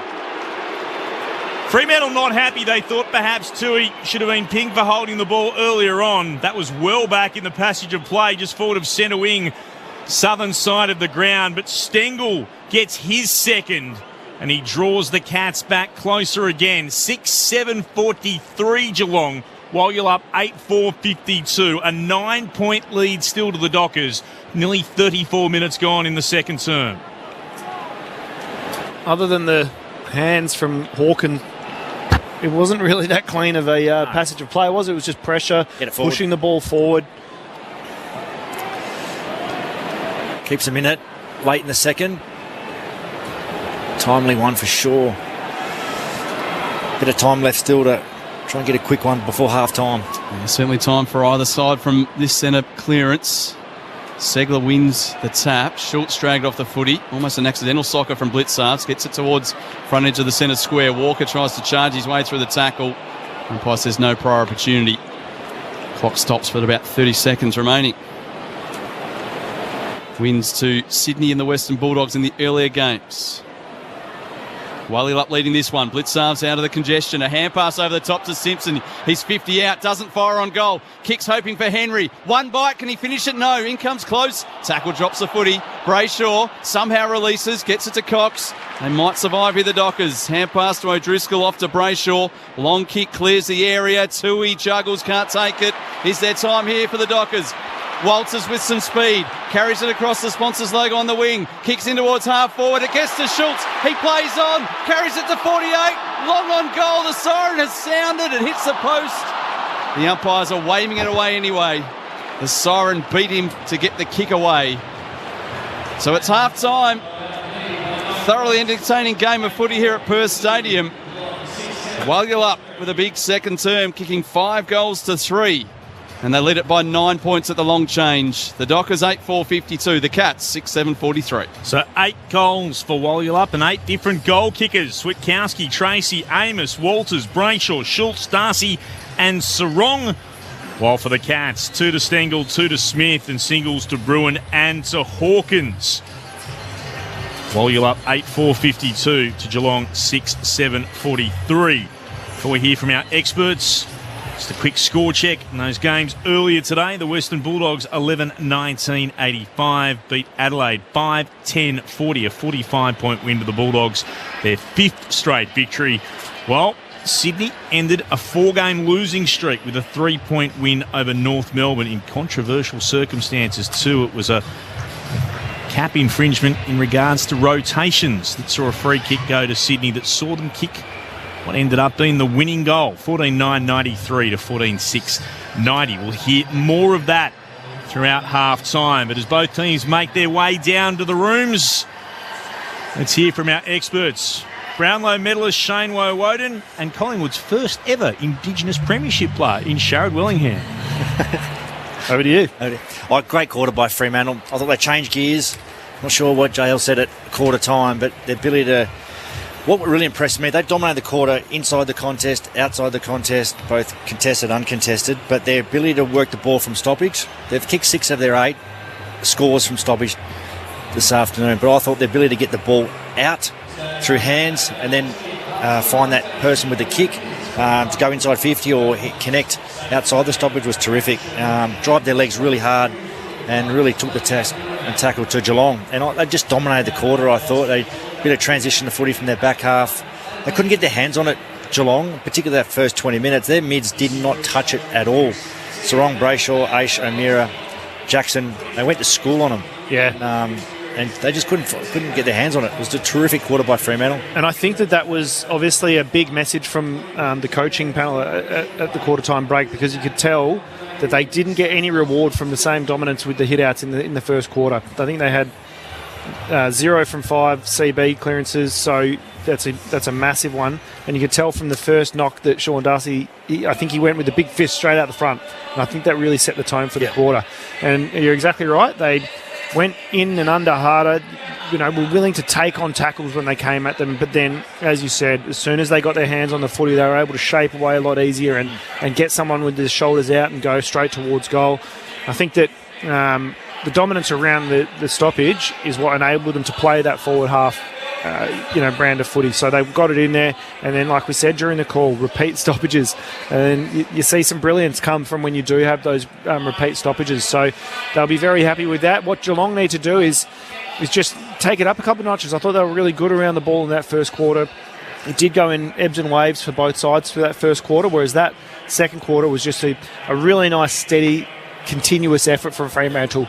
So Geelong can definitely take it up a couple of notches around the contest, which will enable them to then play some territory game. Yeah. They're plus 40 with ball in hand, Fremantle, but also plus 16 in tackles. So their ability to win the ball and do their thing, but also then the ability for them to come back at Geelong and win the ball back was exceptional. I thought their pressure around the contest and their ability to hunt the opposition was outstanding. So it's a great half. Look, it's closer than probably what the game suggests and how that game was played. Only 9 points of difference, and a couple of late ones for Geelong was really important, which keeps them in the hunt. But at the moment, Fremantle playing some exciting footy. Do you feel like Geelong's class a couple of times was what kept them in there then? It wasn't like they had a period of time where they controlled every aspect of the game. It was just something happened and they were able to capitalise through a bit of experience or class. They just grafted those couple of goals, I thought. Just a bit of win the ball back, get it forward, as you said a little earlier, win a ground ball, flick hands by Hawkins, falls in the goal square and Stengel kicks it. So sometimes opportunist ones are handy and needed at the right time, and they certainly did that in that last 5 minutes. If Geelong go back out there with a higher intensity around the football, we could have a really, really great game for the remaining half. Yeah, you certainly miss a Selwood, Dangerfield, those big bodies. Bruin's not a big body. Nevitt's still playing a bit of wing. Holmes not a big body. They've got Blitzards in there, but he's also rucking as well. Exactly. So when he goes on ball against Jackson, who's fresh, he's going to be, not that, Blitzards can run for days and days, but he's still got that, I suppose, contact fatigue where, you're getting bumped around. You could run around the field all day if you didn't have any contact. It's the bumping and, I suppose, body contact that fatigues you. Thoughts of Sharrod Willingham and Shane Woden half-time at Perth Stadium. Wallul up 8-4, 52 to Geelong 6-7, 43. News coming up in just a few moments. After the news, we'll hear from Hayden McLean, who kicked the winning goal for the Swans in what will be one of the most talked about games, I reckon, for a couple of weeks, up against North Melbourne. An interchange infringement. They broke their cap, North Melbourne, 76 interchanges. When you're only allowed 75, it allowed the Swans to kick the goal that won them the game. We'll hear from the goal kicker, the winning goal kicker, very shortly here on Grandstand AFL. Just a reminder too, if you are listening on the ABC Listen app on the Extra button, flick across now to the AFL button, because your next stop after halftime here on the AFL Extra button will be the Q Clash. That is coming up for you at 7:06 on, that's Eastern time. But in the meantime, we'll pause here with the Dockers leading by 9 points and take the latest from the ABC Newsroom.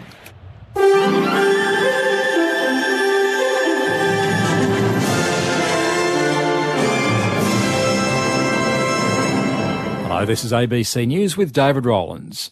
US President Joe Biden has apologised to Prime Minister Anthony Albanese for cancelling his trip to Sydney next week, as the pair signed an agreement on clean energy and climate action on the sidelines of the G7 summit in Japan. President Biden was due to travel from Japan to Australia, where he was to address federal parliament and attend the Quad Leaders Summit at the Sydney Opera House. However, tricky negotiations with Congress on the US debt ceiling have forced him to cut his overseas trip short and return to Washington tomorrow. President Biden says he's disappointed.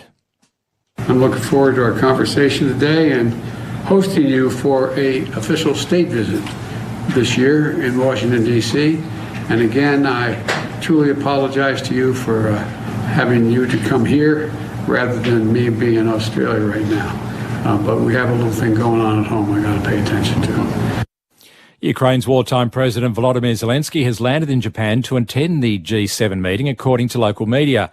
It comes after G7 leaders announced fresh sanctions against Russia, and the United States opened the door for NATO allies to provide F-16 fighter jets to Ukraine. His arrival comes as Ukraine says its air defences have fended off the latest attack on the capital Kyiv by Russian drones. It says the drones were destroyed, although there was some damage on the ground from falling debris. Officials say the roof of one building caught fire. Victorian Liberal leader John Pesutto says he's working to bring his party together for a common cause, despite differing views on certain issues. It comes after he was booed by a group holding up masks of expelled Liberal MP Moira Deeming's face at a Liberal Party conference this morning. The state conference is the first gathering of the Victorian Liberal Party faithful since Deeming's expulsion from the parliamentary team earlier this month. Mr Pesutto says he's received standing ovations before and after his address.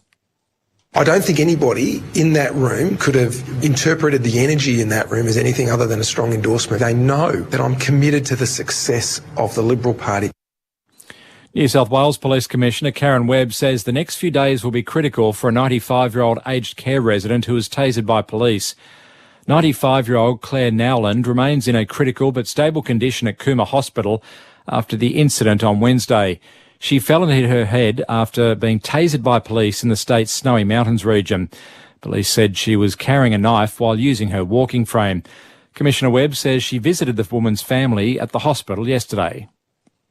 She remains stable at this stage, but certainly it's, the next few days will be critical, and it is likely to be very difficult for the family. St John Ambulance WA says it is actively increasing its resources to support the transfer of 30 to 40 patients from Peel Health Campus to alternative facilities. It follows the discovery of mould in the private hospital's air conditioning system yesterday. An ambulance bypass remains in place at the hospital, with investigations underway. A man has died after his motorcycle collided with a car west of Brisbane this morning. Officers say they responded to the scene along Mount Jockey Road around 11:30. The 58-year-old driver of the car provided first aid to the 24-year-old motorbike rider. However, he died at the scene. Police urge anyone with relevant dash cam footage to come forward. Former members of British rock group The Smiths have paid tribute to bass guitarist Andy Rourke, who has died aged 59. Michelle Rimmer reports from London. The Smiths was one of Britain's most influential bands of the 1980s, and it was Andy Rourke who provided their rhythmic pulse on bass. A drummed-up country boy who never knew his place. The musician died after a lengthy illness with pancreatic cancer. The band's guitarist, Johnny Marr, confirmed Rourke's death on Twitter, describing him as a kind and beautiful soul and a supremely gifted musician. The band's frontman, Morrissey, said Rourke will never die as long as his music is heard. The Smiths formed in Manchester in 1982 and released 4 studio albums. And in sport, Australian fast bowler Scott Boland says he turned down the chance to play county cricket in England in the coming months, so he'd be fresh heading into the World Test Championship and the Ashes Test Series against England. Only the second Indigenous male to play a test, Boland made his debut in December 2021 at the last Ashes series, where he announced himself with a spell in which he took 6 for 7 in just 4 overs. The 34-year-old says he's prioritised being fresher going into 6 tests in 2 months over playing county cricket in England. Come in, come in. You desire diversion and entertainment. In the future, I see you entertaining yourself with podcasts on the ABC Listen app, going deep into conversations, delving into stories on days like these, and cackling away to Roy and HG. That is all. I don't want your money. The ABC Listen app is as free as laughter. Now go and download the ABC Listen app. This is the Sir Doug Nicholls round. On your radio, Sport Digital and the ABC Listen app. Now go at it this time, Brayshaw, with a quick soccer kick, but it'll go straight to Smith, who marks 49 metres out from goal. And we know what sort of a kick he can be, whether on the run or set shot. He boots a ball from about 52 metres out. Thumps it. He's got the journey. It's a beautiful kick. Fantastic goal for Isaac Smith. 2 for him. Starts doing the ruck work. Darcy hooks it over for Sarong, who snaps a brilliant goal. They are so dangerous with Darcy in the ruck, inside attacking 50. He kicked one himself in the first quarter and he set this one up for Sarong. Jackson out, got hands to it, couldn't mark 5. Brushes one tackle, brushes a second. Throws it on the boot, kicks high up towards full forward. Tracy gets to it, spills down, and then Schultz gathers on the goal line and kicks a major for Fremantle. They wouldn't give up, the Dockers, and they're able to put themselves in front. Hand passed out the side to Banfield. He looks for Walters, who marks it full forward. That was absolute class.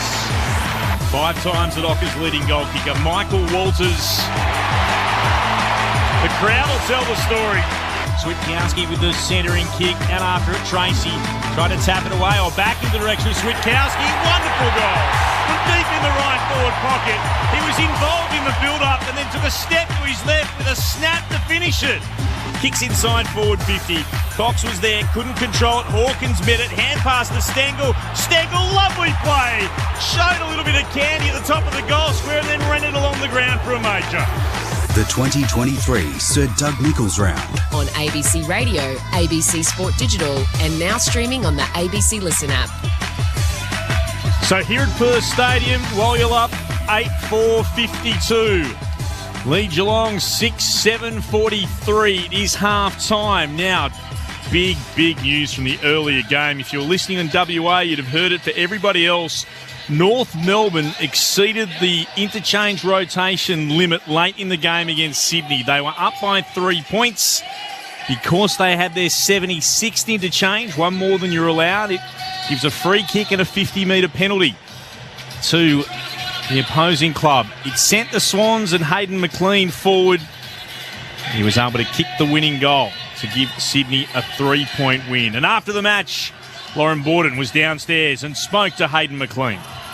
Hayden McLean, fresh off kicking the winning goal today. Can you just take me through what was happening at the ground in the end in all the commotion? Did you know what was going on? No, the umpire sort of just kept holding the ball, and I was worrying what was going on. I thought maybe a free kick downfield or something, and then he just sort of looked at me and said, interchange, free kick, you're free, and then 50 metres. So, yeah, we'll take that there. And how was it, your free kick? Were you closest to the ball at the time? I think closest, or maybe the ruck, the stoppage. I'm not too sure on that. How much pressure was on your shoulders? You were directly in front, but when you see the scoreboard, how much pressure was sitting there? Yeah, I think the ones in front are always the most nerve-wracking, but I thought I could take my 30, but had to get played on. So glad to kick it, and yeah, it was a good win in the end. Was there much pressure coming into the game off the back of 4 losses? You come into this match down in Melbourne. Did you feel a little bit of that pressure coming in to break that and get back on the winners list? Well, I think obviously you want to win. You want to win every week, but I think we know we trust our system, and we came down here with a job to get the win, and luckily we got it in the end. But the group's got faith, so we've just got to keep going week by week. And Peter Laddams, he seems to be one of the unluckiest players in terms of injury. A couple of weeks ago, he had the shoulder injury, and now his right ankle went down, taken off on the stretcher. Do you have an update on how he is? No, I'm not too sure. He was on the crutches, but he's very unlucky, Pete. He's very important for us in the ruck stocks, and you know what he can do when he plays well. So very unfortunate for him, but we'll get around him. That means Lachlan McAndrew has a very big job ahead of him. Can you tell us a little bit more about him after he debuted today? Yeah, no, I think he's picked up the game maybe 4 or 5 years ago. New South Wales product. He was a rugby player, and he just came in. He just had a real dedication attitude. Just want to get better. I want to learn. Working with the other rucks. And today, I just think he stood up and he did well. Definitely well. And you do have so many injuries. What is it like when you're training and you probably can't have that many players on the training track? John Longmire said there's not even that many playing in the VFL at the moment. Yeah, list is getting thinner. But, with the boys that we got out there, we have a crack and we do what we can. It's out of our control, so we've just got to control what we can and get the best out of ourselves each week. And whatever 22, 23 we have on the weekend, we know we'll be in a good stead. What do you take from this match then as you head into a big Friday night clash against Carlton? Yeah, I think just knowing that we're always in it, and we've got to fix up a couple of things. But I think they were 3 goals ahead at one stage. So we know we can come back, we can chip away at it. So it's just having that faith in the group, and we can do it. Fantastic. Well, congratulations on the narrow win again. Thank you very much. So here's what we do know: the interchange stewards must inform the club when they have reached the limit, which is now 75. And we know the limits have changed along the journey, but when the limit is reached, they must tell the club.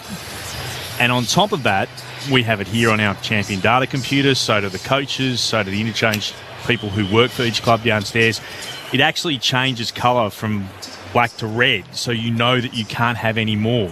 You can sub someone off, not sub, that's not the right term. You can interchange someone off if they're hurt, but if that person comes off, if they're hurt, they are not allowed to come back on again. And that's to make sure you don't have to be forced to have an injured player out there. So the questions that we don't know yet, though I'm sure the AFL will let us know sometime in the next day or two, did the interchange stewards let the club know? Did they let North Melbourne know? No, you cannot make any more interchanges now. Did the champion data computer work properly and flick over to go from black to red? And if it did, how did those guys downstairs working for North Melbourne make a blue and make one more change? It looked like there was a little bit of mayhem on the bench there, didn't it? We were watching here in the box, and well done to both of you guys who knew straight away that that's what the problem was. But we're like, what is going on there? Trying to sleep at the wheel. Everyone did, it looked like. Well, you guys know what it's like. It's often the strength and conditioning guys that are running the rotations, so the coaches, it's out of their hands a lot of the time as well. You're not focusing on that stuff. No. I don't look at interchanges. Oh, no, I'm not blaming the coaches at all here, but I am curious as to where the blame lies. Where does the process fall down? lie? Who's not blame because they don't want to be blaming someone, but whose fault? Who was at fault? Who didn't let the person know who should have known who was accountable? What level was it? And I will say, I'll use this term. If there was a failure of process at this point where the interchange stewards have not let the club know, how is there a failure in process with the club who have the details in front of them on their iPads? How did they not know? So the two things have had to go wrong here or be ignored for this to happen. And whoever it is only has to speak to Brett Ratton and not Alistair Clarkson, which is probably a lucky thing. Yeah. It looked as though Shields came off a bit sore. Yeah, I think he was cramping. Okay. Well, that's not an injury. That's not an injury. And that's why that, in that case, doesn't count. You would have to actually go down and not be able to continue. We'll hear more about this one. The other game, of course, the Bulldogs by 45 points over the Crows. Second half about to get underway here. The Cats, no doubt the reigning premier, keen to avoid a second straight loss. The Dockers looking for a third straight win and a chance to be batting again at 500. Can they go 5-5 for the season? They're up by 9 points as the third term's underway. Here's Dave Lindsay. Segler wins the first tap. Fife overruns the footy, goes back in after it. He wrestles against his opponent. He might get a secondary ball up. No, Fife says, I'll take this, and rips it out of the hands of his opponent. Gets the kick to half forward. Tracy fumbles it out towards Switkowski. First in, though, Parfitt, and he was taken high by Switkowski. So a free kick to the Cats off half-back. A hand pass to Tui. Straight up the middle he goes. Cameron in from the side. Got hands to the footy. Couldn't complete the mark. Waiting down Myers. Shanks the kick. Works out okay. Close gathers at 50. Hand passes away from goal. Gets it back towards Stengel. And he meshes a pass superbly to Hawkins. Marks on his chest, 45 out, 45-degree angle away to the left. Pretty well win that clearance, Fremantle, but they just didn't pop forward and outnumber that next contest. Sort of Geelong just sort of transferred it out pretty easily. Like that ground ball. Hawkins with 1 goal so far this afternoon. He's got a pretty decent record against the Dockers. 45 goals in 20 games with a best of 6. He kicks from 49 metres out.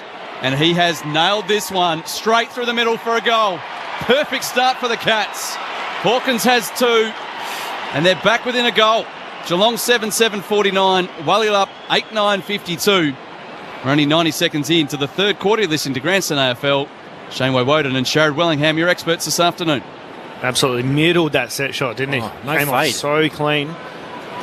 But again, like you said, it wasn't that clean a transition from Geelong. We're just seeing them kind of bludgeon the ball forward, knock it out, get it clear of a contest, and then just the 1 or 2 clean possessions is all they need to be really, really damaging with a couple of touches. It's not the wrestle goals for Hawkins today. It's more on the lead, finding space one-on-one with Pearce.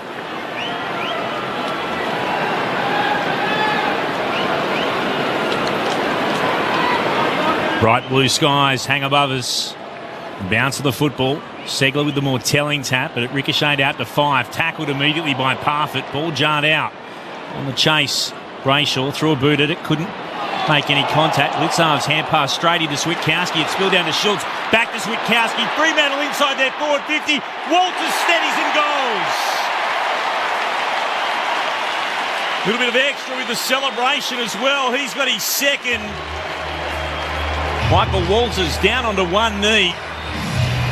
Hands up alongside the head as he gives Walyalup the immediate reply. 9-4-58. Geelong 7-7-49. 2 minutes 50 gone in this, the second term. What was Michael Walters up to? I quite like the celebration, but I don't want to actually say what it is without knowing. No. Again, just their use of hands forward of the contest. Switkowski knockout, get that disruption on the Geelong. He's been a roo, I think. Yes, now the front on. Yeah. Yes, the kangaroo. Good call. But the disruption, and then he was also the one who assisted it with the hands to Sonny Walters as well. So a goal either way to start the second half. Out of the middle, the Cats with Atkins over the footy. Being tackled, loses possession. Brayshaw, a soccer kick, loses some ground. O'Driscoll lost the wrestle to Smith, and the Cats break away through Parfitt. Long high kick. Here's Hawkins in a wrestle with Pearce, who makes the spoil and goes on to follow up and take the mark. Pretty much identical there to the mark that Stewart took earlier in the match, where he made the spoil and then went on to gain possession before it hit the deck. Short kick sideways finds Cox up against the boundary. He's in the shadows, just a few slithers of sunlight poking through onto the playing surface now. Long kick to the wing. Radagalier climbing high. Brought it to ground, couldn't take the mark though. Hand pass from Segler turned over. Five for hand pass to Brayshaw. Glaze it off to Jackson. Switkowski and back to Jackson. All the way to half forward they run. The Dockers to the pocket and Frederick, stretching high into the air, takes a wonderful grab. Exciting movement of the ball from the purple. And Frederick, he's looking for some options. He nearly pulled the trigger on a couple of passes there. He'll go back and have a shot. Tight angle, left half forward, about 45 out. Good nets.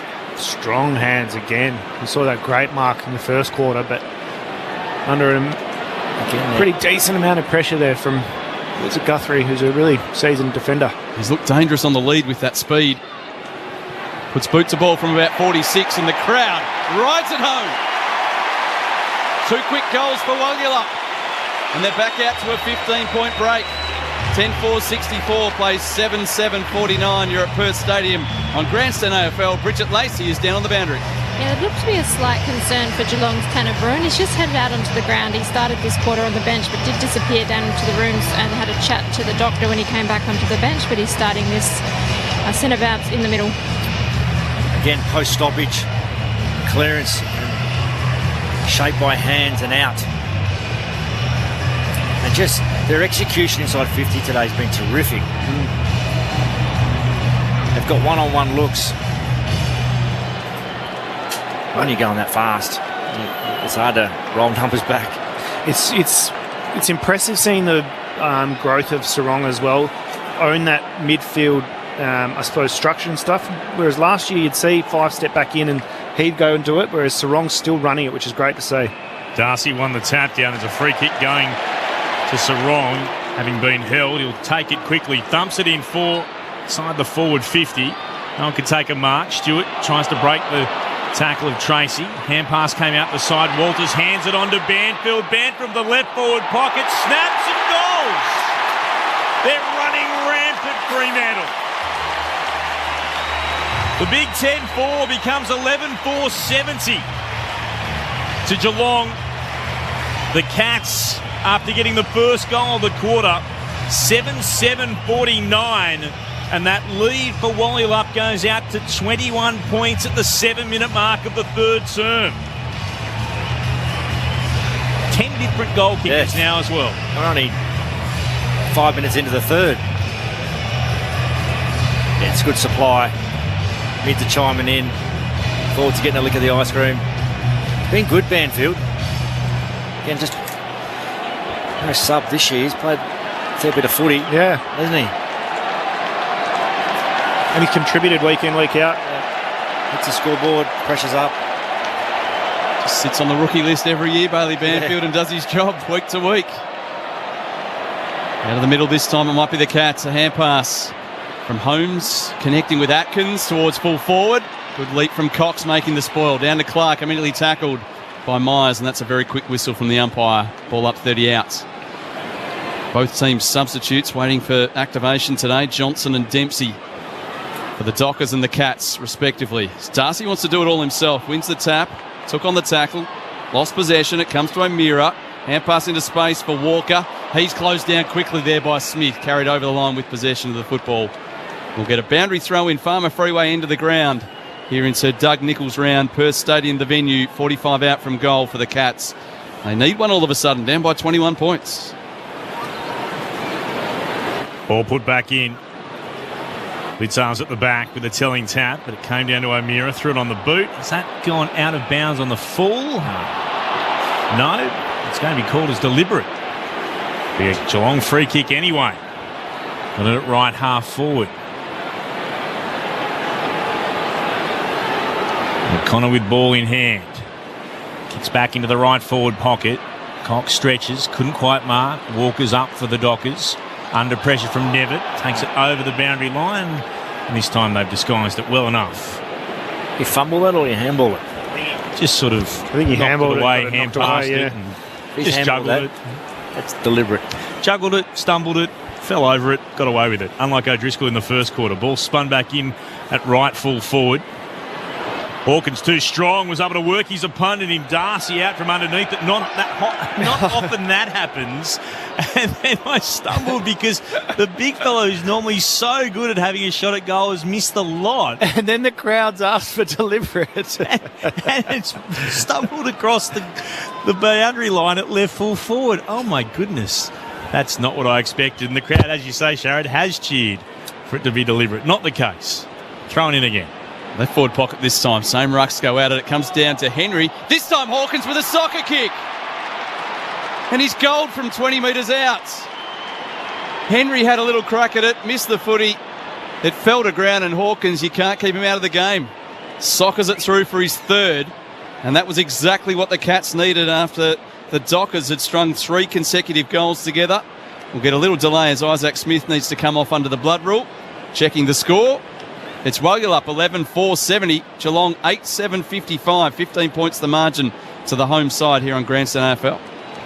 Yeah, I don't know what Cox was doing there as the spare. Yeah, you'd love to have him sitting in front of the goals. Yeah, covering the goal line at least.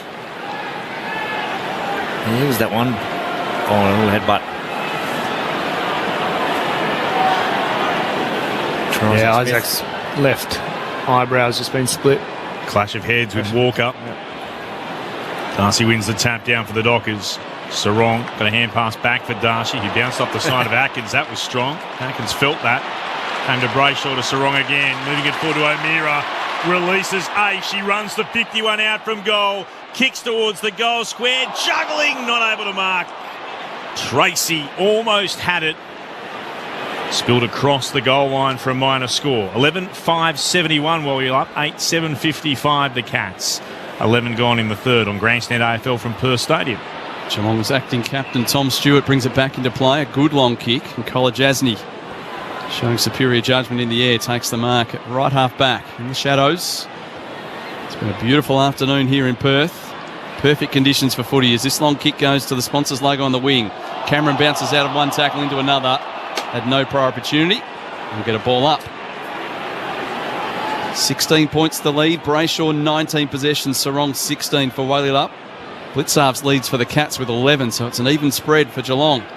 They win a clearance towards half forward. Bad bounce for Hawkins, but he gathers the footy at ground level. Hand pass to Simpson, off to Stengel. Bundled over after he kicks. Won't get the journey. Cox waiting back at the top of the goal square. He's confronted. Ugly hand pass puts Ryan under pressure, and he dives in and slaps it over for a rush behind. And the margin is clipped back to 15 points in favour of Wallula at the 12-minute mark of the third quarter.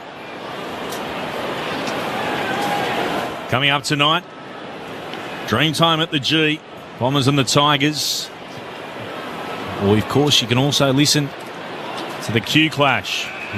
Brisbane hosting Gold Coast as the kick-in goes towards right half back, and Holmes spoils the kick from Ryan over the boundary line for a throw-in. Left half forward for the Cats. Spun back into play. Darcy won it down to O'Meara for the Dockers, to Hughes. Hand pass to Brayshaw, under pressure. Bounces a kick down the commentary wing. Banfield did well to tap it on against Guthrie and then smashes it forward. Clever play from Banfield. Amos got it around Kolajasny. Hand passes on again. Here's Tracy. Hand passing inside forward 50. Frederick pops one over the top. This is Walters, his steadies and goals. Michael Walters. There's been few better for the Fremantle Dockers. He celebrates with the fans and then goes back to high-five his teammates. Walters has 3. Wallula, they've got 12. 12-5-77 to Geelong's 8-8-56. Sleek play from the Dockers. I love that type of play, don't you? Keep the ball alive. You're so often told as a player now just to take it out of bounds and we'll take the stoppage. We'll reset from that. But that's just good old-fashioned keep the ball moving forward, and then a great stream of players following in behind it. They worked hard forward. Got a lucky bounce, giant miss. Did a number on Kolajasny, that ball. But their use of hands again, just been clean today. Equal game high lead of 21 points. Jackson in the ruck down to Brayshaw. A little fumble gives Parfitt a chance. Brayshaw follows up with a good tackle. Jars the ball free, and now Fife on the end of it. Hand pass on the wing to Switkowski, now to O'Driscoll, and one more to Brayshaw on the left boot. Inside 50 they go. Amos is the long target. The Cats come across in number. Walters. Ball goes through his fingertips. 20 metres out from goal. Radaglia goes to ground. Tackled by Walters. It's high. Well, the crowd was getting ready. They had the lungs positioned for a big cry of ball, but the whistle sounded and it didn't go in their favour. Geelong get the free kick. A couple of chip passes and they work it to Stewart at half back. It's the home side by 21 points. Stewart turns. Goes back to Radaglia, who has the back track and juggles the mark. His own defensive goal square. More nervous moments for the Cats. Short foot pass to Kolajasny, marking at left full back. Kolajasny runs forward, kicks towards the commentary wing for Geelong. Hughes against Close, and Hughes is able to just put enough pressure on Close. Punch the ball around his body and then over the boundary line for a throw-in. Between left half back and centre wing for Geelong. 12-5 plays 8-8. Wallula over Geelong. Earlier today, wins to the Bulldogs over the Crows and Sydney over North. Throwing in, Segler outpoints Jackson, comes back though to Fife for the Dockers to O'Meara, to Frederick, into the centre circles to Clark, stabs it towards Banfield, who marks top of the 50-metre arc for Freo. Banfield takes a step back, kicks Wallula into the right forward pocket, and Switkowski leads out and marks. 45 from goal, but deep in the right forward pocket. He'll start about a metre from the boundary. Again from stoppage. Use of hands, clean. Test the tackle. And then connect just on top of 50. Good vision by lowering eyes by Clark. Switkowski looking for his second goal.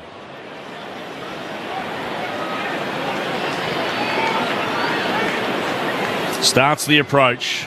Kicks on its way. It's out to the right. It's missing right. Minor score. 12-6-78. That's while you're up. The Cats are 8-8-56. 16 gone in the third term. Grandstand, AFL and ABC Radio, Sport Digital, and now streaming on the ABC Listen app. So it'll be Tom Stewart from the City End Goals bring it back into play. And it's a shocker of a kick. It wobbles off the boot and it lands just inside the field of play. So it'll be a boundary throw-in rather than out of bounds on the full. In the end, it actually becomes quite effective. Bridget Lacey spotted something down on the boundary. Yeah, it might be another concern for Geelong. Tom Hawkins just came to the bench, had a quick chat to the doc, and he's headed down to the rooms with the physio. 3 goals for Tom Hawkins so far this afternoon. None for Jeremy Cameron. He's kicking on goals, been a little astray. 3 behinds from the boundary throw-in. Fife wins the ground ball, does well. Hand pass out the back, gets to Young. Now Brayshaw and O'Driscoll combined by hand. Another one down the line, back to Nat Fife. He hand passes to O'Driscoll, who treads carefully down the boundary line. Hand pass to Banfield. 55 out, gets onto his left boot. Kicks all the way to the goal square. Tracy wrestling with Radaglia. They bring it to ground. Soccer kick from Schultz. I don't believe you can miss the goals by that far. He was 8 metres out. The ball is now 30 metres away from goal. Out of bounds on the full. You wouldn't want that from your Everton striker coming up this weekend, Clint. No, I was thinking for survival. You need to be wearing a blue shirt to miss those. Good luck to the mighty Toffees tonight against Wolves as the kick towards the commentary wing from the Cats. Off hands. Pearce over the top of it. Tries to get a hand pass out of there. Tackled in there by Henry. Held to him. Ball up the call. Big cheer for Easton Hughes and comes off. Walker's back on from the restart. Cats look to take it away. Switkowski. Great tackle again. Wrapping up Bruin. Ball up again. Same spot. Jackson got the tap on it. Went straight to ground. Bruin emerges with it for Geelong. Kicks into the middle of the ground. Awkward bounce for Close. Goes up. He's got to battle Young. Close tries to work it away. Young's right with him. Young emerges with it. Was strong. Tackled and lost it.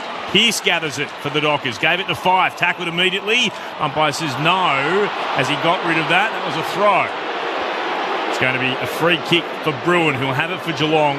Just on the commentary edge of the centre square, a little bit shy of halfway. 12-6 plays 8-8. Wally up over Geelong. 19 gone in the third. The ex-Giant, a short chip pass, finds Parfitt just short of centre half forward. He kicks high and long for Henry. Did the work early on Cox. Earned some separation. In the end, took a very comfortable chest mark directly in front, 25 out. Geelong are just hanging in there, Sharad. Fremantle haven't quite been able to put them away just yet. I know there's still a fair bit of time in the game, but they seem to be dominating at the moment. Every time they get a couple of goals, they'll keep themselves in it. First game for the season, Jack Henry. First goal for the year. His 21st of his career and a desperately needed one for the Cats. They move to 9-8-62. Whaley up 12-6-78. The deficit for Geelong is now 16 points. We're about 30 seconds away from time on here in the third term. Just a, I suppose, dangerous spot to kick the ball to the footy, and Henry has done the work nice and early on Cox, didn't he? Checked the body and then was just easily unable to run and launch at the footy. I think Cox was waiting for support aerially from the other side. Bridget Lacey's got something for us downstairs. Bridge. Yeah, you'll see Matt Johnson's in this centre bounce. He's just run onto the ground, and it looks like Nat Fife's the man to make way. It looked like that might have been a plan for the start of the game if they got no injuries. And Tom Hawkins looks fine. He's back on the bench for Geelong. Dockers have got the leading 9 disposal winners on the ground, for whatever that's worth. They are in front at the moment. Cats looking to fight back, and they'll get the clearance. Segler palmed it off to Myers. Kicks into the forward 50. Backing back was Pearce. Brendan Cox able to gather it. Hand passes towards Sarong. It's open on the wing in front of him, and he stabs the pass forward. Marking on centre wing is Schultz. Schultz kicks towards right half forward. Amos juggled the mark but took it. Hand passes inboard. Oh, Banfield had it. Ran straight into trouble.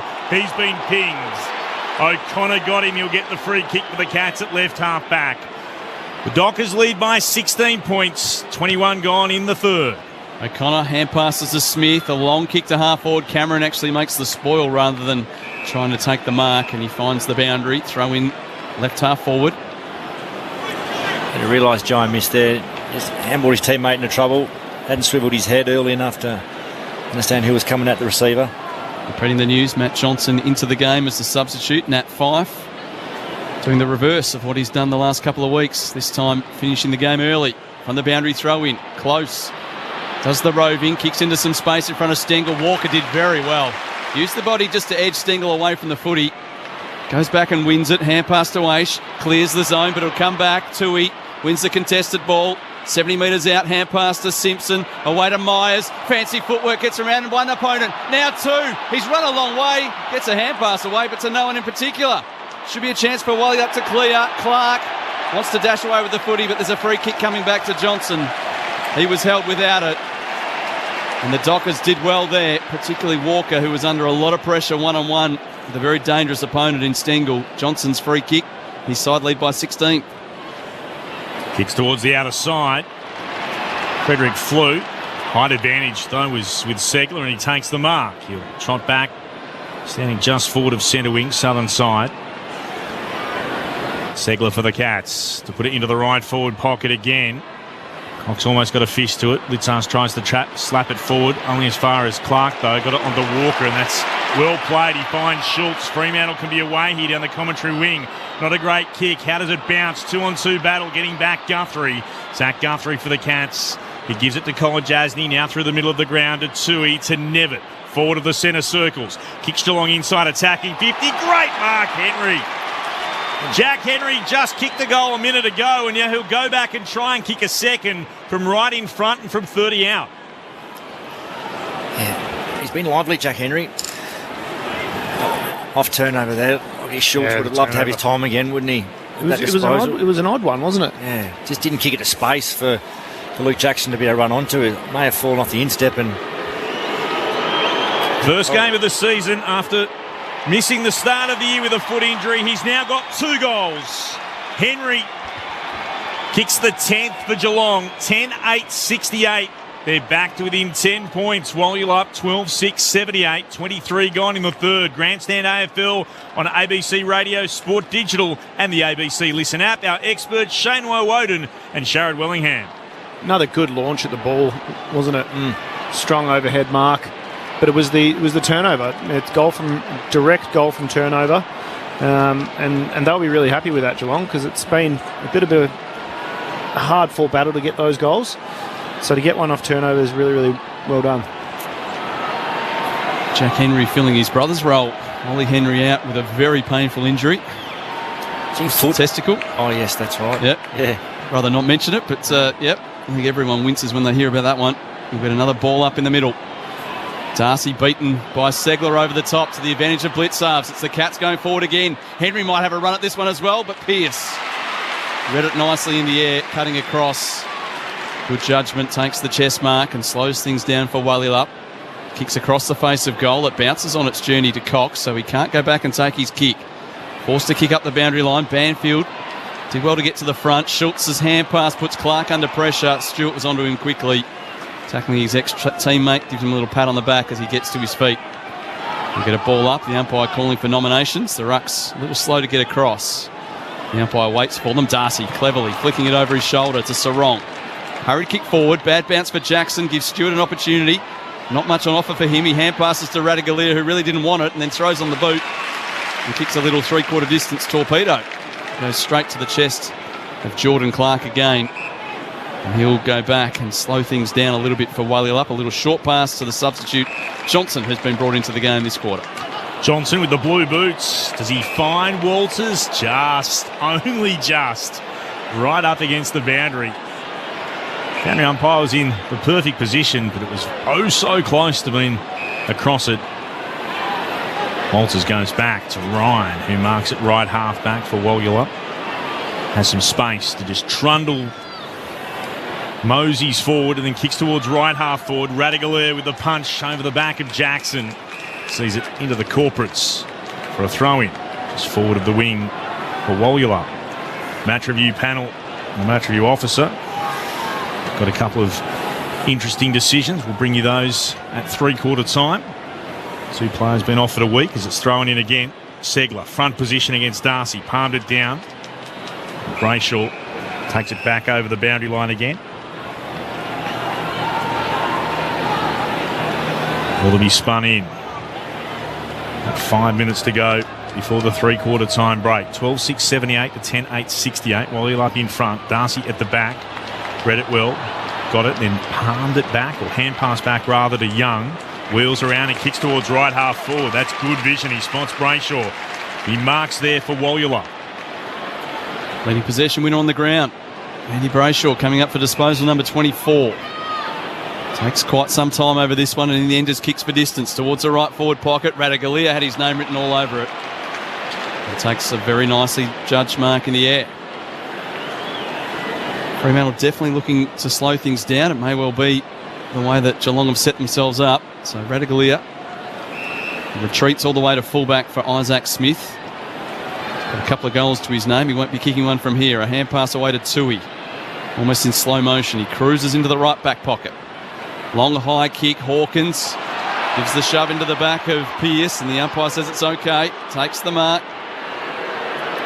Geelong now with a bit of slow play. Kick inside to Isaac Smith.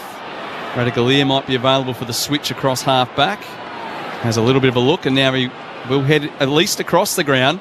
It's a 45-degree kick, full distance into the centre square. Darcy does enough to make a spoil. Good intercept though from Atkins. Hand pass into space for Simpson. Brayshaw comes back with a good tackle. Simpson releases the hand pass, gets it to Henry. 45 out, quick kick, Clark. He was awake at the top of his defensive goal square, diving forward, takes the mark, and then kicks to half back for Frederick. Frederick marks and pauses. Can go back inside defensive 50 if he wants to. Cox had a bit of space to work with. That's ignored. He'll pop it short and find Sarong. Meter in from the boundary, Stewart left half back. All of Perth Stadium, all the ground surface in shadow now as Sarong sends it back to Brennan Cox in the left back pocket. Kicks to Clark, he can switch play. From fullback to right half back, here's Young. Hand passes to Ryan, takes a bounce, draws Cameron towards him, steps back. Cameron took another step forward, allowed Ryan to hand pass it on to Young, who kicks into the right forward pocket. Radagalier flew, staying down at the back. Amos gathers, snaps with the left, kicks the goal. Jai Amos has got 2.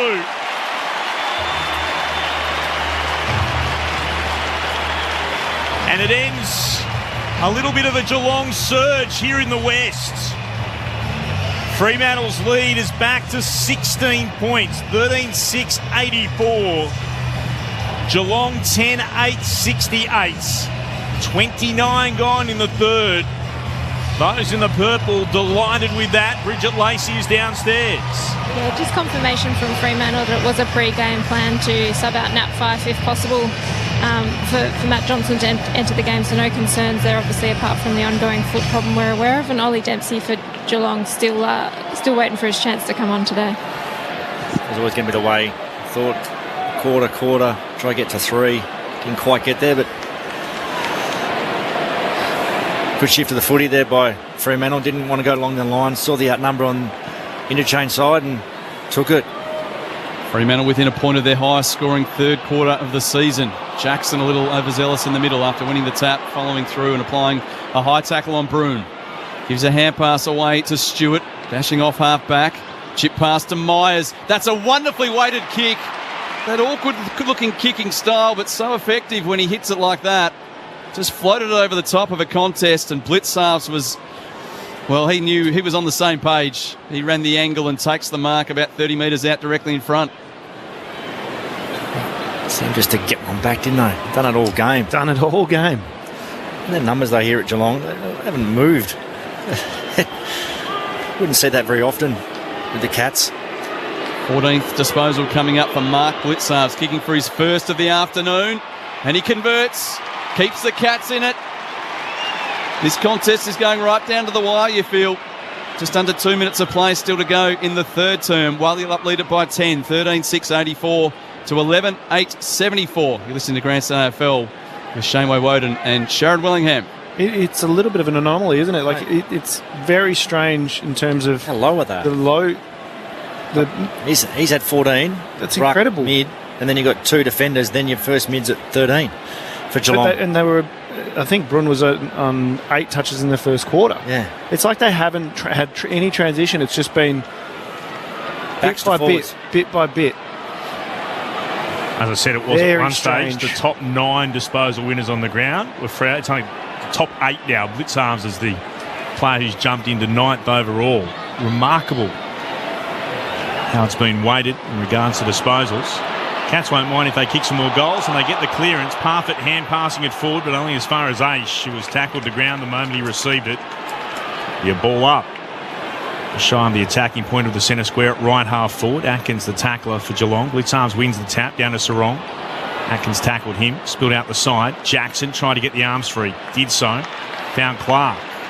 Short hand pass to Banfield. He's at centre half back. Now to Walker. Has to step away from Stengel. Hand passes back to Banfield. Had 2 Cats to beat. Threw ball onto Boot and then only finds Guthrie, who's in front of Tracy on centre wing. Diving forward, Zach Guthrie completes the mark. He gets up and then pops it short to Cameron in front of the interchange gates. Can go on a run, gets the kick away, finds a target in Myers. Too far out to score at left half forward, probably 70 from goal. He'll send it inside attacking 50. Take a touch on the way through from Adoka's hand and spilled there for Banfield. Moved it quickly beyond defensive 50 to Tracy. Walyalup 13-6, Geelong 11-8. 32 gone in the third. Virtually nothing ahead of the ball for Tracy, so he has to wait for everyone to get into position. And from half-back, he kicks to the wing. Darcy is the target. Big fist from Radaglia. Driscoll has to stand and wait underneath the high ball. And Bruin comes in and was fairly gentle in the end, carrying him over the line. Boundary throw-in. Boundary umpire sets himself up between the Fremantle interchange gates. 10 points the lead. Just over 30 seconds remaining in the term. Jackson opposed to Blitzarves. Blitzarves wins it, but straight to O'Driscoll. He's spun, going nowhere. He does make some sort of an effort to get rid of it, so the umpire will call for a ball up. True centre wing, northern wing side of Perth Stadium. Blitzarves wrestles Jackson out of the way. Sarong carried forward in the tackle. He'll get a free kick. Bronx cheers again. Just the 7th free kick for Walyalup this afternoon. The Cats have received 13, a short chip pass to O'Driscoll. And they'll almost wind this one down for the last shot, basketball style, or maybe not at all. O'Driscoll's holding onto the footy as the clock continues to run. They might need a mark now. A long kick towards half forward. It doesn't even get that far before the siren. So an entertaining third quarter. It's been a fascinating game of footy. Walyalup lead it by 10 points at the break. Both teams kicking 5 goals in the third term. It's the Dockers 13-6-84, the Cats 11-8-74. And the goal kickers for Walyalup, 3 to Walters, 2 to Amos, 2 to Switkowski, singles to Banfield, to Tracy, to Frederick, to Brayshaw, to Schultz, to Darcy and to Sarong. Certainly sharing around the Dockers today, while for the Cats, 3 to Hawkins, 2 to Stengel, 2 to Henry, 2 to Smith, singles to Bruin and to Blitzarves. 3-quarter time, Walyalup 13-6-84. The Cats are 11-8-74 wherever you're listening on ABC Radio, Sport Digital and the ABC Listen app. This is Grandstand AFL. Hello, I'm Patrick Stack, and if you like great stories and you enjoy sport, then I reckon you need ABC Sport Daily in your life. We didn't have all the spinning plates spinning at the right time and connecting together. It's a passionate and emotional response in which you become accustomed to when it comes to Alistair Clarkson. A lot of people are sort of glad to see Jason Day back in the winner's circle. We have actually run out of ways to describe how great she is. It's your daily sports conversation, and it's called ABC Sport Daily. Find us on the ABC Listen app. This is the Sir Doug Nicholls round. On your radio, Sport Digital and the ABC Listen app. Gets it back towards Stengel, and he meshes a pass superbly to Hawkins. Marks on his chest, 45 out, 45-degree angle away to the left. He kicks from 49 metres out, and he has nailed this one straight through the middle for a goal. Perfect start for the Cats. Hawkins has 2, It's hand pass straight into Switkowski. It's still down to Schultz. Back to Switkowski. Fremantle inside their forward 50. Walters steadies and goals. A little bit of extra with the celebration as well. He's got his second.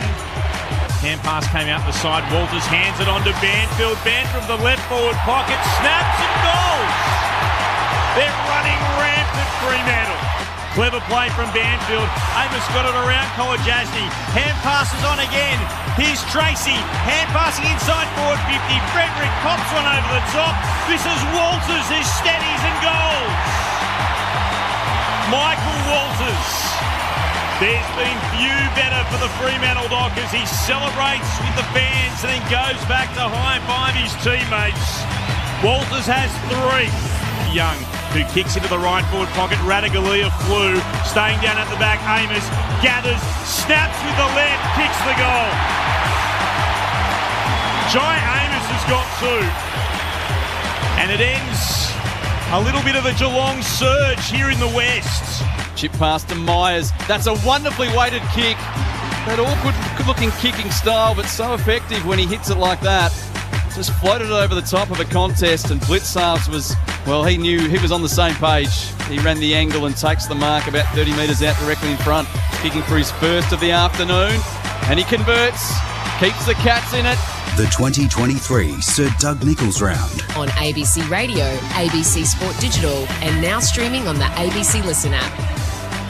Three-quarter time at Perth Stadium. Wallylump 13-6-84. Geelong 11-8-74 earlier today. Sydney by 3 points over North, and the Bulldogs by 45 points over Adelaide. For some of you, Brisbane versus Gold Coast will be your next stop, the Q Clash. For most of us, though, we're off to dream time at the G. And there to preview it for us, Corbin Middlemass. G'day, Corby. G'day, Glenn. Such a special part of the AFL fixture every year. For almost 20 years now, we've had this annual Dreamtime game. For 17 of those, it's been right here at the MCG. Of course, a trip to Darwin during the pandemic and over to Perth that left a lasting imprint in both cities, and comes back to Melbourne for the second year in a row now for the Bombers and the Tigers. Really, the form lines have dovetailed leading in, so the Bombers have lost their last 4 after a positive start, and Richmond have won 2 on the bounce. Damien Hardwick saying it was more Richmond-like in the last couple of weeks. It was certainly that with a big win over the Cats last Friday night. There is a bit of late drama, Clint, as the stands are filling up. People sitting in the very back row of the Great Southern Stand, which always indicates we're in for a big crowd. Dylan Shield is out. So Essendon losing another one of their stars. Shield out with injury from the Essendon team. He limped off late in the piece against the Lions and hasn't come up. Will Snelling takes his place in the 22. Massimo D'Ambrosio is the sub for the Bombers, and Judson Clark is the sub for Richmond. Dreamtime at the G. Our next stop, Clint, on Grandstand AFL. Thank you, Corbin. Not what you need if you're trying to break a 4-game losing streak. It is one of the prestige games in the competition. Corbin will bring you that with the rest of the team after we complete the match here at Perth Stadium. The MRO, its findings are out. 2 players have been offered 1 match suspension. Lockie Hunter for forceful front-on contact on Connor Rosie, careless, medium and high.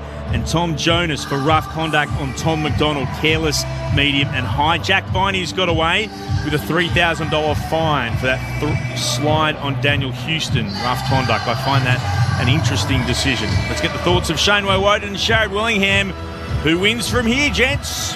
Yeah, it's interesting. I think that Fremantle have just shown a little bit too much today. I think that they've been too strong in the contest. Geelong, I feel like, have been the picture of the Cats, just on the clothesline. That one where they're just hanging on there. I feel like they've been too strong since the second quarter anyway. So for those 2 middle quarters there, because it was a pretty solid arm wrestle in the first quarter, those 2 second quarters, they were just too strong around the ball and transitioned the ball too well. Yeah, on the outside, looked real good, quick, clean, efficient, go inside 50 and looked like to score every time they go in. I know the poster. Hang in there, baby. Is that what the Cats will do? Let's find out. Get this final term underway. Darcy soccers it off the ground for Wallylump. Getting there first, though. Holmes got tackled by O'Driscoll and is pinged. Tried to get a kick away. Incorrect disposal. Free kick for Fremantle. O'Driscoll pops it short to Johnson. And he marks it right half forward. Dave will have a few stats for you when the ball goes out of play. Johnson looks to play on by hand to the run of Clark from right half forward in towards Jackson, who marks. deep in the right forward pocket. What do the other numbers tell us, Dave? Leading ball winners, firstly for Wallylup, Brayshaw 25, Sarong 21, O'Meara 18, and the dangerous Bailey Banfield was 17, while for the Cats, Blitzarves 14, Tui, Stewart and Bruin 13. What a start this would be for Fremantle. Can they kick a goal in the opening minute of the final term to push their lead back to 16 points? Luke Jackson, very little daylight to look at. His boots now cross the boundary from right full forward to cross the face and missing for a minor score. 11 points Wallylup's lead, 13-7-85, Geelong 11-8-74, 1:16 gone in the last. So 11 points the difference. Just get the feeling that the Cats need the first one, though. As Sherrod's mentioned a few times, they just seem to be clinging on. They're happy to chip it around defensive 50 from the kick in. Smith, Stewart and now Tui. Before he goes longer in the Blitzarves direction. Can't take it at the first bite. O'Connor comes through to claim the crumbs. Hand pass back to Blitzarves with the right boot towards half forward. Segler floating through. Takes the mark. Did he wander off? He's called to play on now with a hand pass to Bruin. Kick into the pocket, searching for Hawkins. It runs out of space. Out of bounds on the full. He changed angles. He should have just kept going corridor. He had support on the inside. Tanner Bruin, after he received that handball. It was a strange decision. Yeah, his teammate would have scored, I thought. So Luke Ryan from the left back pocket, all the way to a massive pack on the wing. Blitzarves brings it to ground. Here's Bruin. Wants to take on the tackle of Sarong, who wraps him up cleanly. Umpire decides to ball it up. Seen both teams happy to test the tackle today, and that stood strong. 11 points to Waggallup. A restart. Socket forward by Smith, but straight down the throat of the Dockers. Sham passes it forward for Switkowski. He ran onto it and then he was tackled. Well done. Wrapped up by Stewart. Got him perfectly. Took him across the boundary line. It's going to be a throw in. Perfect technique. All put back into play. Darcy front position against Segler. Got a hand to it. Tap forward again by Brayshaw. Sarong lost it. Close in the long sleeves. Hand pass inboard for the Cats to Blitzarves. Now to Bruin, racing by Smith. He takes a bounce. Goes past the middle of the ground. Kicked into the right forward pocket. And there is Hawkins. Marking for Geelong. Tells everybody, calm down. I'm going back to have a shot. That was probably the cleanest bit of transition play we've seen from Geelong this afternoon. Straight from the stoppage. Able to maintain possession and get it all the way to their forward 50. Really clean, really nice. He's got 3 so far this afternoon. Tom Hawkins in the right forward pocket. He'll put boot to ball from 45 out. Sends it on its way. It's across the face. A minor score. 11-9-75 the Cats. Wallylup 13-7-85. 10-point margin again. 4 minutes gone in the last on Grandstand AFL from Perth Stadium on ABC Radio, Sport Digital and streaming on the ABC Listen app thanks to ABC Sport. Hawkins has had more of a draw than a fade on his shots for goal this afternoon. Quite effective up until that last effort, 3 goals. Long kicking play has made its way to the wing. Stewart's pretty much walked this one over. And the umpires decided that it wasn't deliberate. Using all of his experience there to get away with that one. So a restart. 5 metres forward of the centre wing. Northern side of the ground. Shadows right across Perth Stadium now as the ball comes back towards the line from the tap from Darcy. Blitzarves tackled well by Brayshaw. Ball jars free. This time the boundary throw-in will take place about 10 metres on the Wallylup side of the interchange gates. 10 points the margin. 21 was the biggest lead for Wallylup this afternoon. Darcy wins. Sarong tries to connect. Switkowski had his head ripped off by Stewart. Brayshaw not impressed. Comes in. Argues the point. Now Switkowski with the free kick. Nothing much deep, so he decides to go short. Matt Johnson, who came into the game for Nat Fyfe during the third quarter. No injury for the ex-skipper. Goes very short to Hughes, and they're building slowly here, Fremantle. Geelong have all but 4 players inside defensive 50. So it's Hughes, just sits this one up. Jackson's there, he backs away and allows Radaglia to have a clear run. He drops the mark, it comes to Blitzarves, well tackled by 2 Dockers. We'll get a ball up, 30 metres out from the Farmer Freeway end. 10 points to lead to Wallyup, nearly 6 minutes into the last quarter. Thrown up in the air. Darcy tapped it behind himself. He wanted Sarong, couldn't gather. Segler turned, picked it up. Was able to work it on towards Parfitt, who tackled immediately. Darcy got him, so too Brayshaw. Ball up again between centre half forward and full forward for Wallyup. Repeat inside 50 stoppages again. This is where Darcy is most dangerous. He worked out his opponent from underneath it, but couldn't take it. He could. Got it away to Zach Guthrie. Kicks the Cats into the centre square. Pierce comes to meet it for Fremantle. Tucked it under his arm, showed a burst of speed. Ran towards centre half forward, kicks towards full foot. O'Connor, good spoil. Got a fist on it, bounced away of Radaglia. Goes back to O'Connor. Tackled by Schultz. That's a great tackle.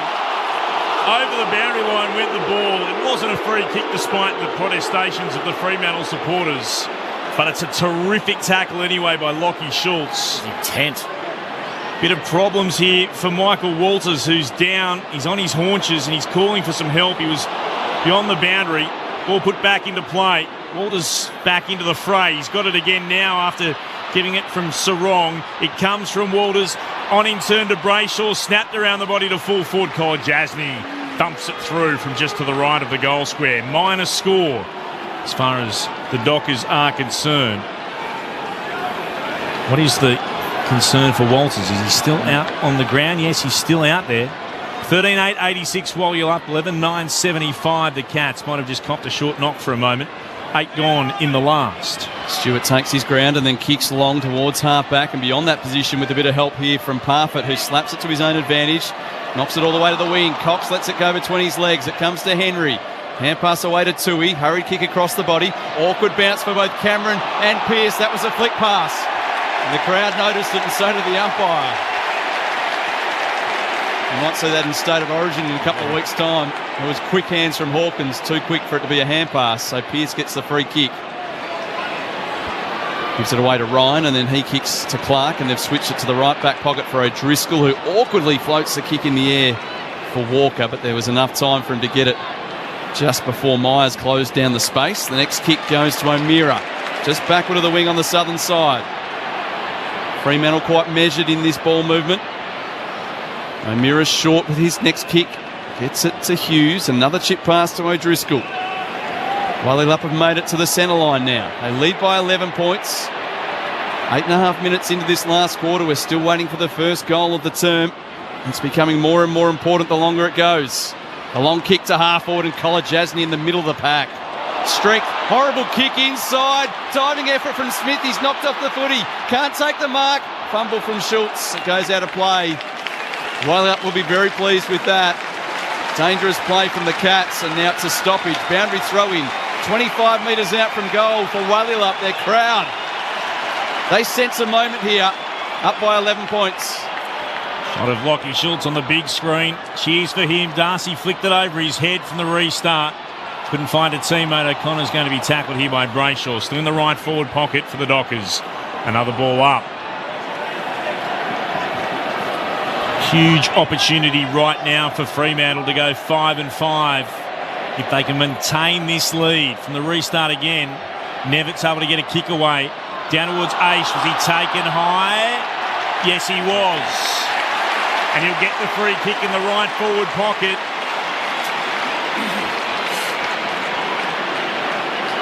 He went out after it. Atkins got him around the left shoulder.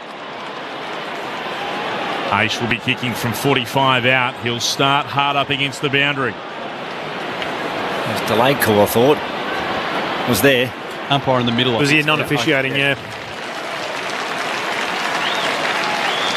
All you hear is for Andrew Brayshaw coming off the ground for arrests. Matt Johnson back on. Aish from deep in the right forward pocket. Kicks the goal.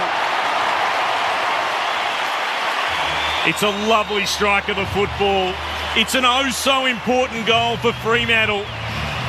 Their lead is 17 points. James Aish becomes their 11th different goal kicker. Wallyup 14-8-92. Geelong 11-9-75. 11 gone in the final term on Grandstand AFL. Our experts Shane Woden and Sharad Wellingham. It was just repeat stoppage again, wasn't it? Repeat stoppage after stoppage. Inside. A couple of times we thought Geelong were going to make their way out. It was a hand in somewhere or a good tackle. Just kept it in there. But I really like that gather from Aish. It's not the one where he leads with the shoulder down. No. He's just gone nice and low, got the ball driven up, and the tackler has come in and got him too high. Substitute Bridget Lacey on the boundary. Ellie Dempsey into the game. Sam Simpson at the back of the bench for Geelong. And that Fife already out of the game. No injury, though, for the ex-Wallylup skipper. They come out of the front of the stoppage again. Switkowski, a hurry kick. Banfield! His movement before the kick came was exactly what was needed. He knew whatever was coming probably wasn't going to be pretty. It'd probably fall short. And he has marked directly in front, 40 metres out. You're exactly right. He was just on the move before he knew what was happening, wasn't he? Wasn't planning on hitting up to Switkowski because it was a haphazard kick, but exactly what was needed. So Bailey Banfield, a goal to his name already. His 18th disposal. Hasn't timed the kick perfectly. It won't get the journey. It's hit the post. It came back into play. Players started scrambling for the footy. But the umpire's whistle tells them to stop. And that behind stretches the margin to 18 points now. 14-9 plays 11-9 here at Perth Stadium. The crowds become official, 45,891. So the Cats move it into the right back pocket. There's still time for Geelong. Zach Guthrie, high and long kick towards right half back. Leaping up Jackson, got a fist to the footy. Smacked it forward. Yeah, exactly like a volleyball spike. Great description. Went whack into a pack. It was held in. Ball up again. Jackson's involved in the ruck contest against Blitzarms. Blitzarms takes it. Tackled by Sarong. Got a hand pass forward, though. Bursting onto it, Myers. Broke one tackle. Hand pass to Tui. Can he get away from Frederick? He can't. Got the hand pass out just as he was tackled. Great pressure from Frederick. And the ball then tumbles across the boundary line at right half forward for Geelong. The pressure was immense from Frederick. He needed to make sure of the tackle, or Tui could have sent it inside forward 50 as he wants. As the official attendance on the board, 45-811. As told you by Dave Lindsay a moment ago from the restart. Comes out towards Tui and he's tackled again by Switkowski. Ball up right half forward for the Cats. There is still time for them. Fremantle's lead, though, is 18 points. We've gone 13 minutes into the last. From the ball up, it's Holmes for Geelong, who gets the kick away towards the hot spot. Players dive in from all directions. No one can take the mark. Johnson takes possession, tackled by Henry. Ball up, 40 out. Interesting, the crowd number on our stat sheet was 80 more than what was on the scoreboard. Not sure how that works out. Maybe some people sneaking in very, very late. Just scanning some tickets at the gate. Jackson with the double fist, gains 30 metres. We'll get another stoppage. Stewart immediately tackled by Schultz. I'll be putting money on that someone's typed it in wrong on the big score screen. Well, be right. Yeah. Well, the number 9's a long way from the number 1. Well, these things happen. Might be using the number keypad on the side, perhaps. Yes. From the stoppage, Young spun in the tackle, gets a hand pass away. O'Meara shoved as he gets the kick. Gains good ground, though, and then Buse with a big fist knocks it 3 rows into the crowd. And the young man there tried to dive across the aisle to take the crumbs. Couldn't take it. They do get the ball back to the boundary umpire. 18 points the margin, 14 gone last quarter. I feel like Geelong almost want to avoid getting stoppages and just try and get it into general play the whole time. So they're going to get these quick goals they need. And throw in. Blitzarves against Jackson. He won it down, but the Dockers emerged with it through Sarong. Hand pass Walker, set upon immediately. Myers got him. Umpire says we'll ball it up. And it was just a fraction behind him from Sarong. Extracted really well, though. They're out. It outs to advantage 11-6 in favour of Fremantle in this game, and they've monstered them by nearly 20 more right around the ground today. And the next ball up, not going anywhere. Umpire, though, spotted a free kick. Holding the ball decision. O'Meara wins it. Has it for the Dockers. Dangerous kick. Wants Frederick. Tui came from the side. It's hard the contest. Got it down. Did well. Chance to go forward now. This is Dempsey on the ground and shares it with Zach Guthrie. Now to close it right half forward for the Cats. Puts it in to the right forward pocket and Henry marks. Jack Henry then stumbles over the boundary line, but he can get up and take his shot, looking for a third goal today in his first game back this season. but it is going to be tight. He'll put boots of ball from 30 out. He'll start from beyond the boundary. Yeah, tough shot. The banana. Looks like he's going punt. The drop punt. No, he's doing neither. He's looking to put it towards the top of the goal square. So the old took the third of two options and turns it over with Hayden Young taking the defensive mark for the Dockers at full-back, and he moves it short into the right-back pocket. Still a 3-goal lead to Walyulup. I'm sure his teammates are on the same page there. Just had a shot. Fifth of the two options. Certainly a set play, but I'm not sure someone made a call or gave the right signal. Long kick towards half-back. Crumbs fall for Aish. He bundles a kick along the ground. Radicalier gets rid of his opponent and then wins the football. Hand pass to Atkins. Gives it off to Buse. Hurried kick with the left. Might work out okay. Close takes it. It was touched in flight, so mark not paid. Good enough to get a quick hand pass away to Tanner Bruin. Awkward ball. Oh, Cox did well. He attacked that. It could have bounced anywhere. He was the one that wanted it most. Hand pass to Hughes away towards Young. They've carried it beyond defensive 50. Very creative with his hands this time, Young. And Fremantle are away. It's Aish with a kick to the wing. Mark taken, and that might be 50. Yes, it is. The crowd have got a long memory. Back in the first quarter, there was probably a similar amount of contact, paid a 50-metre penalty against the home side, and they wanted revenge. And it's Amos who marks on the wing and now is taken within scoring distance. Playing now. No one on the mark. No one on the mark. Atkins comes across now. And Amos, as he does, walks almost all the way up to the mark and then walks back. Got it in him from 52. Well, we're seeing him go a lot further back than we usually do. This could take 3 or 4 minutes at the speed of his walk up. We don't call it a run up. So the man on the mark stands 48 metres out. Jai Amos with 2 already. It is a long, slow approach, a bit more momentum. He winds up onto the left boot. It's a long kick and the crowd's riding it home. 3 for Amos, and that might be the knockout blow. Walyulup within a point of cracking the ton for the 3rd consecutive week. And they're out to a game-high 24-point margin, 15-9-99 to 11-9-75 here on Grandstand AFL. Here's Sherrod Wellingham and Shane Woden. It wasn't like it was that late, was it? No, it wasn't. But it's definitely even the ledger in terms of the one in the first quarter. So it is an absolute bomb from Amos. It's kicked that from 53 metres out, I'd say, and again, sailed through beautifully. Needed the little arc, didn't he? Yeah, I think I questioned what he'd do when he was a long way further out earlier in the season, and we've just seen what he's going to do. It's growing, isn't he? 3 goals. Very important goal there. He's had a good day out.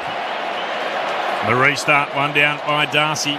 Got it to Troy Docker in O'Meara, then to Johnson, then to Brayshaw, now to Young on the commentary wing. The kick towards left half forward. It's relayed. Relayed free kick. Incident off the ball, so Schultz will have it at left half forward for Fremantle. The wheel inboard. Kick towards full forward, massive pack there. At the back, off heads, Frederick Gathers snaps and goal. He's got 2. The Dockers are on their way to their 5th win of the season. And it's party time for those in purple. Walyulup with their 16th, 16-9, 105. They've kicked 100 points in back-to-back-to-back games. Not something they've done for many a year. 30 points is their lead. 16-9 to 11-9 as we approach time on in the final term of Grandstand AFL at Perth Stadium. Found a good balance today, Fremantle. They've flicked it by hand. So they've had 141 handballs today, 190 kicks. So you can see they've put the game in fast mode a lot more than what they have done in the past, which we've seen evolve over the last 5 or 6 weeks. But today, I think it's been outstanding, their use of hands. Exceptional. They've broken the back of the Cats now. It could end up being a bit of a blowout the way things are running. Johnson now with possession for Walyulup. Turns the hand pass inside, but Bruin gets there first. Off to Stewart.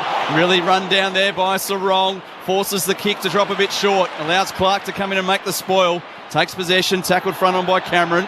Ball jars free. Brayshaw taken high. No free kick. O'Meara appeared to be held, and they do get one eventually.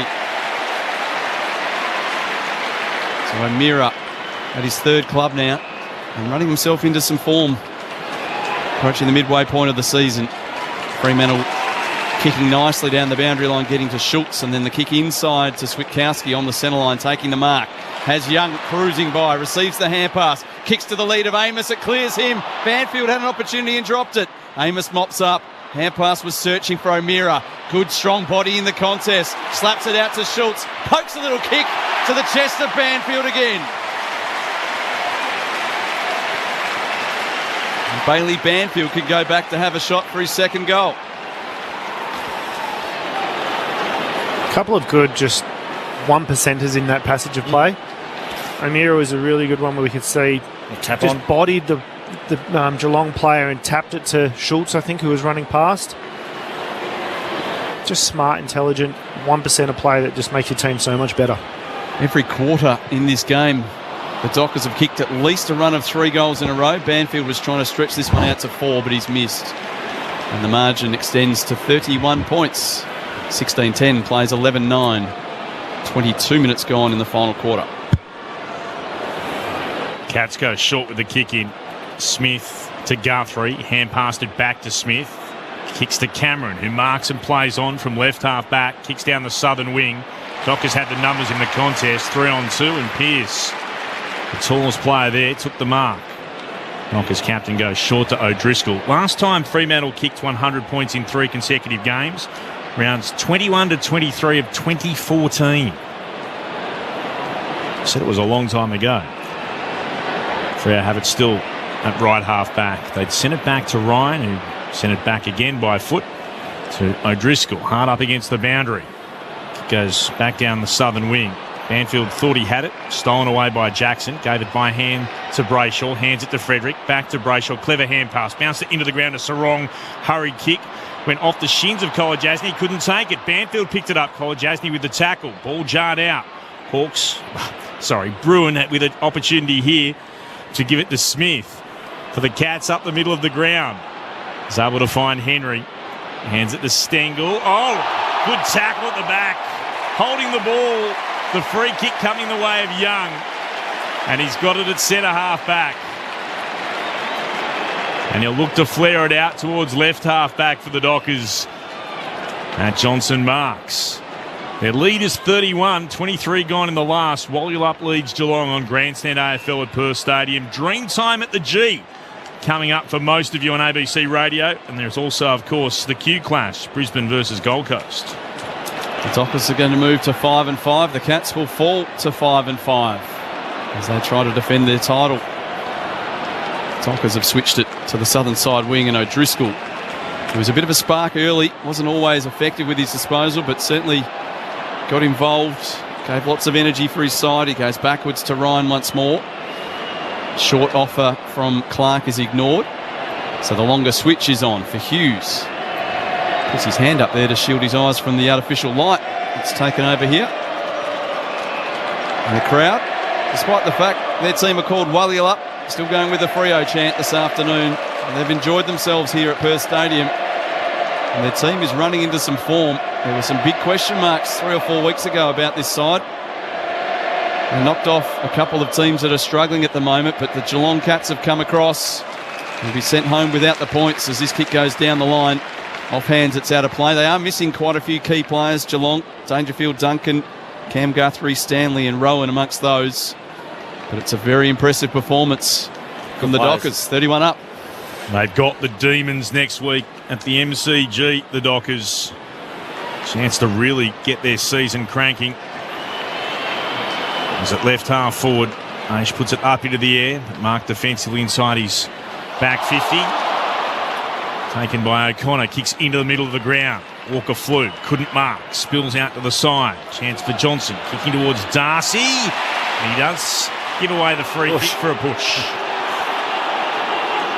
Thought he'd been paid the mark for a moment, Darcy. He sent it inside attacking 50. It'll come back though to Nevitt to have it at right half back. Nevitt goes short, stabs the pass inboard. Looks to get it on to Zach Guthrie. Kicks into the middle of the ground. This is Smith. And passes to the centre circles to Bruin. Running by Holmes, that's ignored. Bruin kicks long towards right half forward. Marking it there is the sub, Dempsey. Kicks into the right forward pocket. Cameron tries to attack the football. Couldn't mark it. Clearing away Ryan. Got it to Aish. Kicked around the body. It'll bounce it right half back. Went past Young. Hughes turns. Gathers in the centre square. Tried to hand pass to Guthrie. Jackson got in the way. Spills out to Holmes though of the Cats. Goes back towards Tui. Hand pass over the shoulder to Smith. Hand passes on to Atkins. And Atkins kicks straight into a player that ricocheted away towards Banfield. Got it to a fellow docker in Aish. He was taken to ground. Ryan tries to grab her. He's wrapped up by Nevitz. Ball up inside the right forward pocket. Dockers fans enjoyed the pressure that was applied by their players there. Umpire tosses in the air. Darcy wins it down. Stengel hurry kick forward. It bounces in towards the pocket. Myers beaten to it by Ryan, who then hand passes up the boundary and over with a bit of assistance from Hughes. Throw in right forward pocket, City end. Yeah, they were challenged, Fremantle, weren't they? On a couple of occasions through the course of this second half, but responded really well and broke this game open. Boundary umpire tosses it back into play. Jeremy Cameron throws on the boot. He's going to miss this one to the right. 4 behinds for Jeremy Cameron. Is this his first game for the season? Correct. Without a goal? Came into this game with 34 goals, 10. And he's given up 4 behinds. No goals, so ends his streak. Oscar Allen, I think he might be the remaining player on that list. Well, he'd kicked 2 in every game until last week when he kicked 1. Still goals, though. 5 goals the lead now for Waliot. Exactly. Less than 2 minutes to play. Dockers have it across half back. Schultz shares it with Sarong. Kicks in the direction of Jackson. Couldn't mark against Radaglia. Radaglia picks it up for the Cats. Kicks back towards full forward. Off the hands of Hughes. Spills down to Young of the Dockers to Ryan. And he'll move it short into the right back pocket to O'Driscoll. He'll mark for Freo and then he'll switch play to Sarong, who's in the left back pocket. Another big day on the stat sheet for Caleb Sarong. This is disposal 28. A kick to Schultz at left half back. As the Dockers will be happy pretty much to wind this one down. Safe kick up the boundary line. Jackson from behind. Radaglia standing strong in front brings it to ground and over the line for a boundary throw in between the interchange gates utilised by Geelong here this afternoon. 28-minute mark of the final term. Wally up by 5 goals. It's a big day for the football club. Their first performance with their Noongar name. Boundary throw in from Blitzarves, flicking it over the back towards Holmes, intercepted by Walker, who was trying to dance his way through traffic. He's caught holding the ball, and Atkins will get the free kick for Geelong. And maybe they might have the last opportunity for a score. Atkins, long kick towards right half forward. Blitzarms marks 51 from goal. Wheels around onto his left. Sends it long towards the goal. And it's missing to the left-hand side. Wasn't far away. Thumping kick. 16-10, 106. Waliot up 11-11, 77. 28 gone, nearly 29 gone in the last. A crowd of just under 46,000 will sing their way to the final siren now. As Luke Ryan brings the ball back into play. A long kick for Jackson. Knocked away from him by Radaglia. It falls now for Brayshaw and then Aish and back to Brayshaw. High wobbly kick. Schultz keeps his eye on the footy. Attacks it in the air. Sockers it away in the end once it hits the deck. Receives it back from a hand pass from Walters, but he's run out of space. And we'll get a boundary throw in once more. And they'll only just have enough time for the boundary umpire to throw it over his shoulder. There's handshakes all round in the Waliot coach's box. The crowd have spotted that on the screen. A hat-trick of victories for the Dockers. And a defeat for the Cats to leave them with a 50% record. 10 rounds into the season. As Darcy and Blitzarves contest. A roar from the crowd. And for the first time, it's Waliot. Way to go. The Dockers home by 29 points at Perth Stadium.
So the Dockers win 3 in a row. And the Cats, they lose back-to-back games, the reigning premier. Wallyu up 16-10, 106 to the Cats, 11-11, 77. The goal kickers, 3 to Amos, 3 to Walters, 2 to Frederick. Singles to Sarong, Darcy, Schultz, Brainshaw, H, Tracy, Switkowski and Banfield. While for the Cats, 2 to Smith, 2 to Stengel, 3 to Hawkins, 2 to Henry. Singles to Blitzarms and Broon. About to take you to Dreamtime at the G. We've got time for the votes though. Shane Woden, what have you got for us? Yeah, very difficult, particularly for the one tonight. We'll give one to Iggy Walters with his 3 goals this evening in the front half. 2 to Brayshaw, just worked tirelessly all day. 10 tackles, 7 clearances, 400 metres gain. And the 3 to Caleb Sarong, 28. 10 clearances, 9 tackles, 8 ground ball gets. Was terrific inside the contest this evening. Very even contribution for it was, I believe. Yeah. Caleb Sarong with the 3 votes. 3 straight wins for the Dockers. Just repeating, 16-10, 106 to the Cats, 11-11, 77. Wallyu up 5-5. They climbed to 9th. Let's take you to one of the prestige games of the comp, Dreamtime.